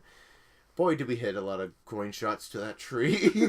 It was like you never intended it, but just the silhouette was, I will admit, like kind of widespread, like in a battle stance. So just like naturally, that's where some of our pucks kept landing, and our DM kept noticing. It's like, why do you guys keep hitting there? Just like, yeah. So that's how we defeated this first. Although creature. I can't, like, anytime I hit it, the DM was like, you're supposed to be a ranger. You're supposed to care about the forest. How could you, ranger? Yeah. And so that was amusing. Yeah. And then it's like, after a bit, I started, like, getting into the flow of it, and it's like, I started, like, hitting good on each of my turns, so it's like... Yeah, and eventually we were able to slay the mighty beast, and, like, after the departure, now became a thing where, with Jim Davis, like, as we defeat a monster, he would bid them farewell, because this is a person in costume in the room as well. So there's a person, like, covered in leaves and, like, you know, acting in person, and like I even at one point when it attacked me and it hit, so he did the full, you know, fake like slow swing, and I acted accordingly, like me getting hit. So it was just that fun. And then we went in the next room, which is another combat situation, and it was just basically this giant raven-like person, and it was just similar before. We were very victorious. I don't remember much other than again just. You know, Cody continued singing, because as a bard, he kept singing, so give us support. Well, Jim kept going up, and, like, he was, like, having a cawing match against the raven. Oh, really? I didn't see that. Oh, that was amusing, because he was, like, because you know how it was, like, acting like a curious raven, turning its head. And he kept doing that, too. And so he was just, like, right up with it, and it's just, like, commenting on the raven, and it's just like, God damn it, Jim. Yeah, so we're definitely, you know, we're very successful. Then we came across the puzzle room. This was my moment of pride. Which it was basically, it was like, it's no way I can remember. There was this cauldron in the middle, and there were like 10 samples of tree sap that we had to put in the cauldron we had to put 4 of them in the cauldron in a certain order in order to open the path to the next room, and they were all tree related. And, like, the first one was the Fae hate this material. It is poisonous to them. Yeah. Iron. Yeah. So, ironwood. Then there was another one of... The satyrs. The satyrs. What's the material they make their instruments from? None of us knew that. None of us knew that. We guessed, and it just like, even the DM in the room was like, "What do you know about satyrs?" And Jim immediately, "They're horny." And it was just like, and the guy was like, "Yes, they are very horny." And I'm just like, "Gosh dang, he's playing along. Don't enable his behavior." and we'll be honest, in this room, I was made myself look busy, because it's just like, I have no clue, just point my flashlight at things. Yeah, so I was actively trying to think of it, though. 2 of them I solved. One of them was pretty easy. The seedlings of this tree have a royal crown, and so that's referring to acorns, because they have a crown, you know. Yeah, so an oak tree. And so the final one, though, was one that kind of confused us. It's like, this seedless tree, it's a seedless tree, and I don't remember the second line of the verse, but, the tree was asking, it's like, what tree does not produce seeds? And that just clicked it to me, and I'm like, aspens! And he's like, why? The DM got really into it, too. He's like, he posed and pointed at me. Yeah. Why don't they have seeds? And I posed right back, and it's like, because they clone themselves. And then we're immediately, the entire group, like, way to go, Joe! I immediately just hugged Joey, like, at that moment. And the other one's, okay, what are the instruments, what are we, back to the satyr one, and it was just, what are the instruments made out of? And like, going about, what do we know about satyrs? Yes, they're horny. They love to drink. They love to party. And as a joke, I said, oh, vinewood, because grapes grow on vines, and therefore that's how they get their wine. It was correct. I spitballed hardcore, and I was right. And I was just stood there in just shock, and like, wow. And we were just like a moment of, totally meant that. Yeah, I totally knew what I was doing. So we took these bottles, poured them in, pretended to pour into this cauldron. Yeah, and they weren't actual filled, but yeah. Then it was just like, and we heard like this whimsical music, chimes, and it's like, all right, next room. And then we at that moment we see like this giant like golem, and then we hear, "I shall be trapped no longer." And it was our guide who placed it, and then placed a little stone on there and ran out of the room. Yeah, so it's like our DM just fled. So it's at that moment. It took everything from that moment. I know, like it's part of the game. Don't, like he's, this is just symbolizing he betrayed you, so he's making his way out. He was directly to my right as he was, on his way out. So you're just in like character. Yeah! I wanted to tackle him so bad. I wanted to say, like, in character, I would tackle you. I'll hold up my shield and stop you. But I know it took everything to be like, no, this is part of the story. This is part of the story. We're not supposed to directly physically interact with this group. Yeah. So, and then it's like, all right, this animatronic like golem, this like the flame erupts in its chest and it starts moving around. It's like we immediately, all right, everyone start attacking. And then the DM says, just so you guys know, this thing has a lot of health. You will not defeat it. There's something in this room that will defeat it. And there's like this little water fountain. I was like, wait, like, can this work? So, yes, splash water on there. So we basically reversed our weapon tokens. So we just had to try to hit the chest area.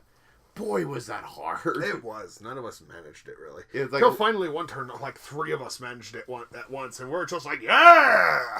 Yeah, and it was just like, oh, we finally, all right, now to the next room. And I see giant spider figurine, and like basically giant spider queen in the midst of the room.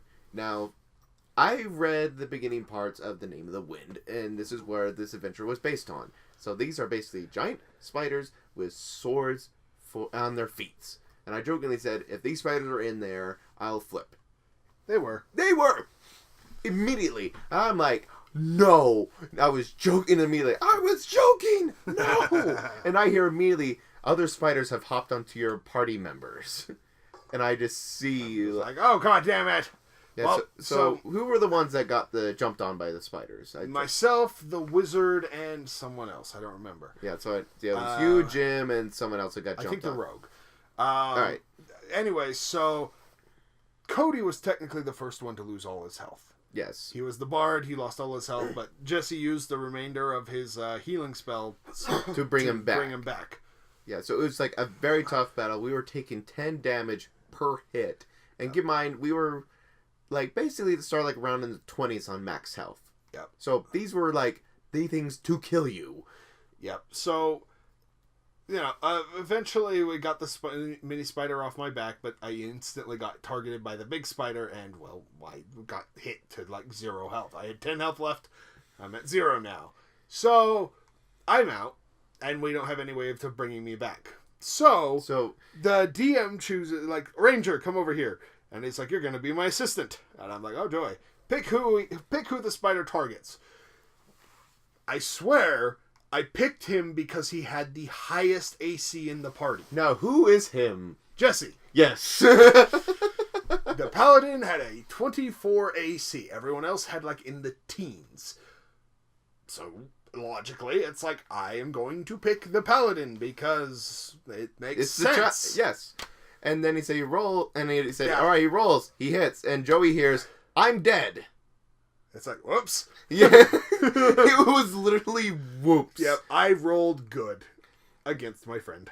So it just like, we go, and then basically we were able to survive and go to the next room, and then well, we didn't. No, we didn't, but basically the group. But we went on to the next room as and they basically said, we see this basically surrounded tables are basically mechanical, like bongos in a circle.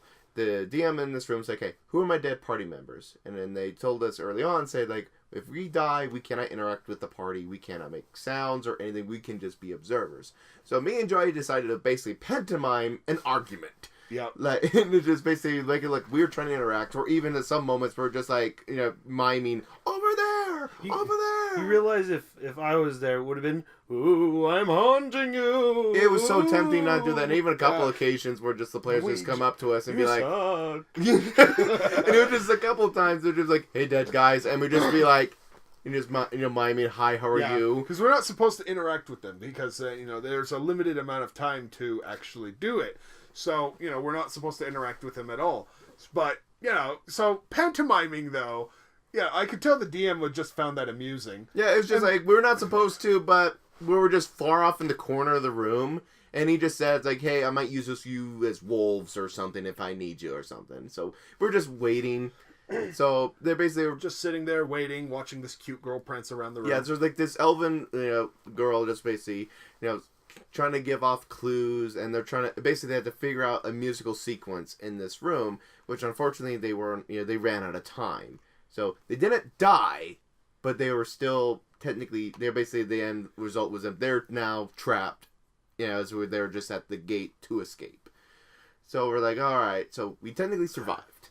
So as we walked out, we're like, all right, we're getting your rewards for getting through, and they were just immediately just like, they even said like, oh, and it's like, oh, you didn't have a cleric who did your healing, like that is I, and when I told my story, like before my final act before I died was bringing the bard back to life, and they're just like, oh, that's I have high respect for you, and then they like, where's your party sheet? It's like, oh, here it is, and they looked at it, it's like, you weren't marked as dead. Yeah, no, they didn't mark us as dead.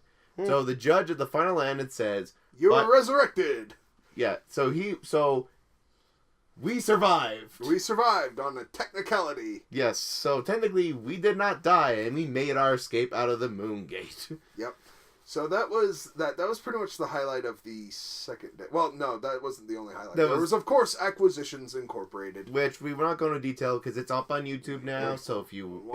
watch it. It was hilarious. It really was. They broke the fourth wall terribly. Yes. And they introduced probably my favorite pet character in all of D&D, Sebastian. Sebastian the Lizard, which again, like, if you want more details... Please watch. It is an amazing... Basically, it's by far my favorite acquisitions, and that's difficult to top. It is fantastic. That was pretty much it for the second day, really. The only thing that happened after that was basically, I know you went off and did your own thing. I was able to play Dungeons and Dragons with the Web DM crew, which is... I was not going to miss that for the world. I sadly did miss Scary Game Squad, which is the crew with Jesse Cox, the Completionists, Alex and them. So I was willing to miss out that opportunity to... I had intent, though. Yeah, to be able to, to play with that session. Also, one thing we forgot earlier on day one was we played Dauntless. Yeah, we got the... Was that day one? That was day one. Okay, yeah, that was day one. One little minor thing. So... Basically, and after that, it was kind of like day two, just winding down, and we just went back to the hotel and just crashed. Speaking of, like, we have more experience now with Dauntless. They just had a single-off fight. And to be honest, it was really quite fun. Yo, yes. Very fun game. Oh, yeah, it really is. And the funny thing is that... By the way, Dauntless is basically a Monster Hunter MMO type of game. Yes, it very largely similar. is. It very is similar. And...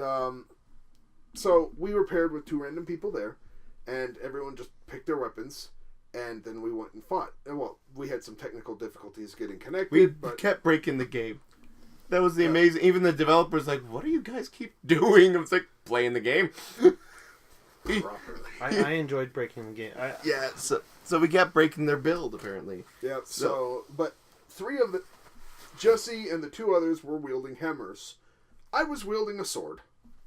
Yeah, which I immediately took as a comical way of like, look who's decided to join us, sword user, and just like pretty much for the entirety of PAX, so just even a little bit of scoffs. I was just like, so of course you would do that, sword user. So I kind of like a more disgruntled, dwarf. Like a dwarf, yeah. Basically, and it was just fun, just like, and I even told him like, if this gets and you were using a hammer, right? Yeah, so you should have said, "I'm sorry to be so blunt." Dang it. Either way, and then so that was just basically for what I kept doing with Joey. Like as we're just kind of like having conversations, just throwing that in. Day 3 was just basically go to where we didn't gone before, like any booths we haven't gone to or haven't purchased from, and that was essentially But that essentially was day 3. Was just I went to go see the Acquisition C team, and after that, just me and Joey just basically parted. We parted. I had to leave early because my plane ticket was a day early. Like I had to leave that day. Yeah, he had to leave on Sunday. I was early Monday morning, and so basically, we just pretty much. I'm pretty sure we pretty much both went on the Riverwalk. Like, yeah, we both ended up going on the Riverwalk. But you just went earlier. I just went later. Both went to Whataburger, which I was determined to go thanks to WebDM just basically hyped it up for me. Yeah, it was okay. I really love my jalapeno Whataburger. Oh my gosh, I'm definitely going back there if I give it a chance.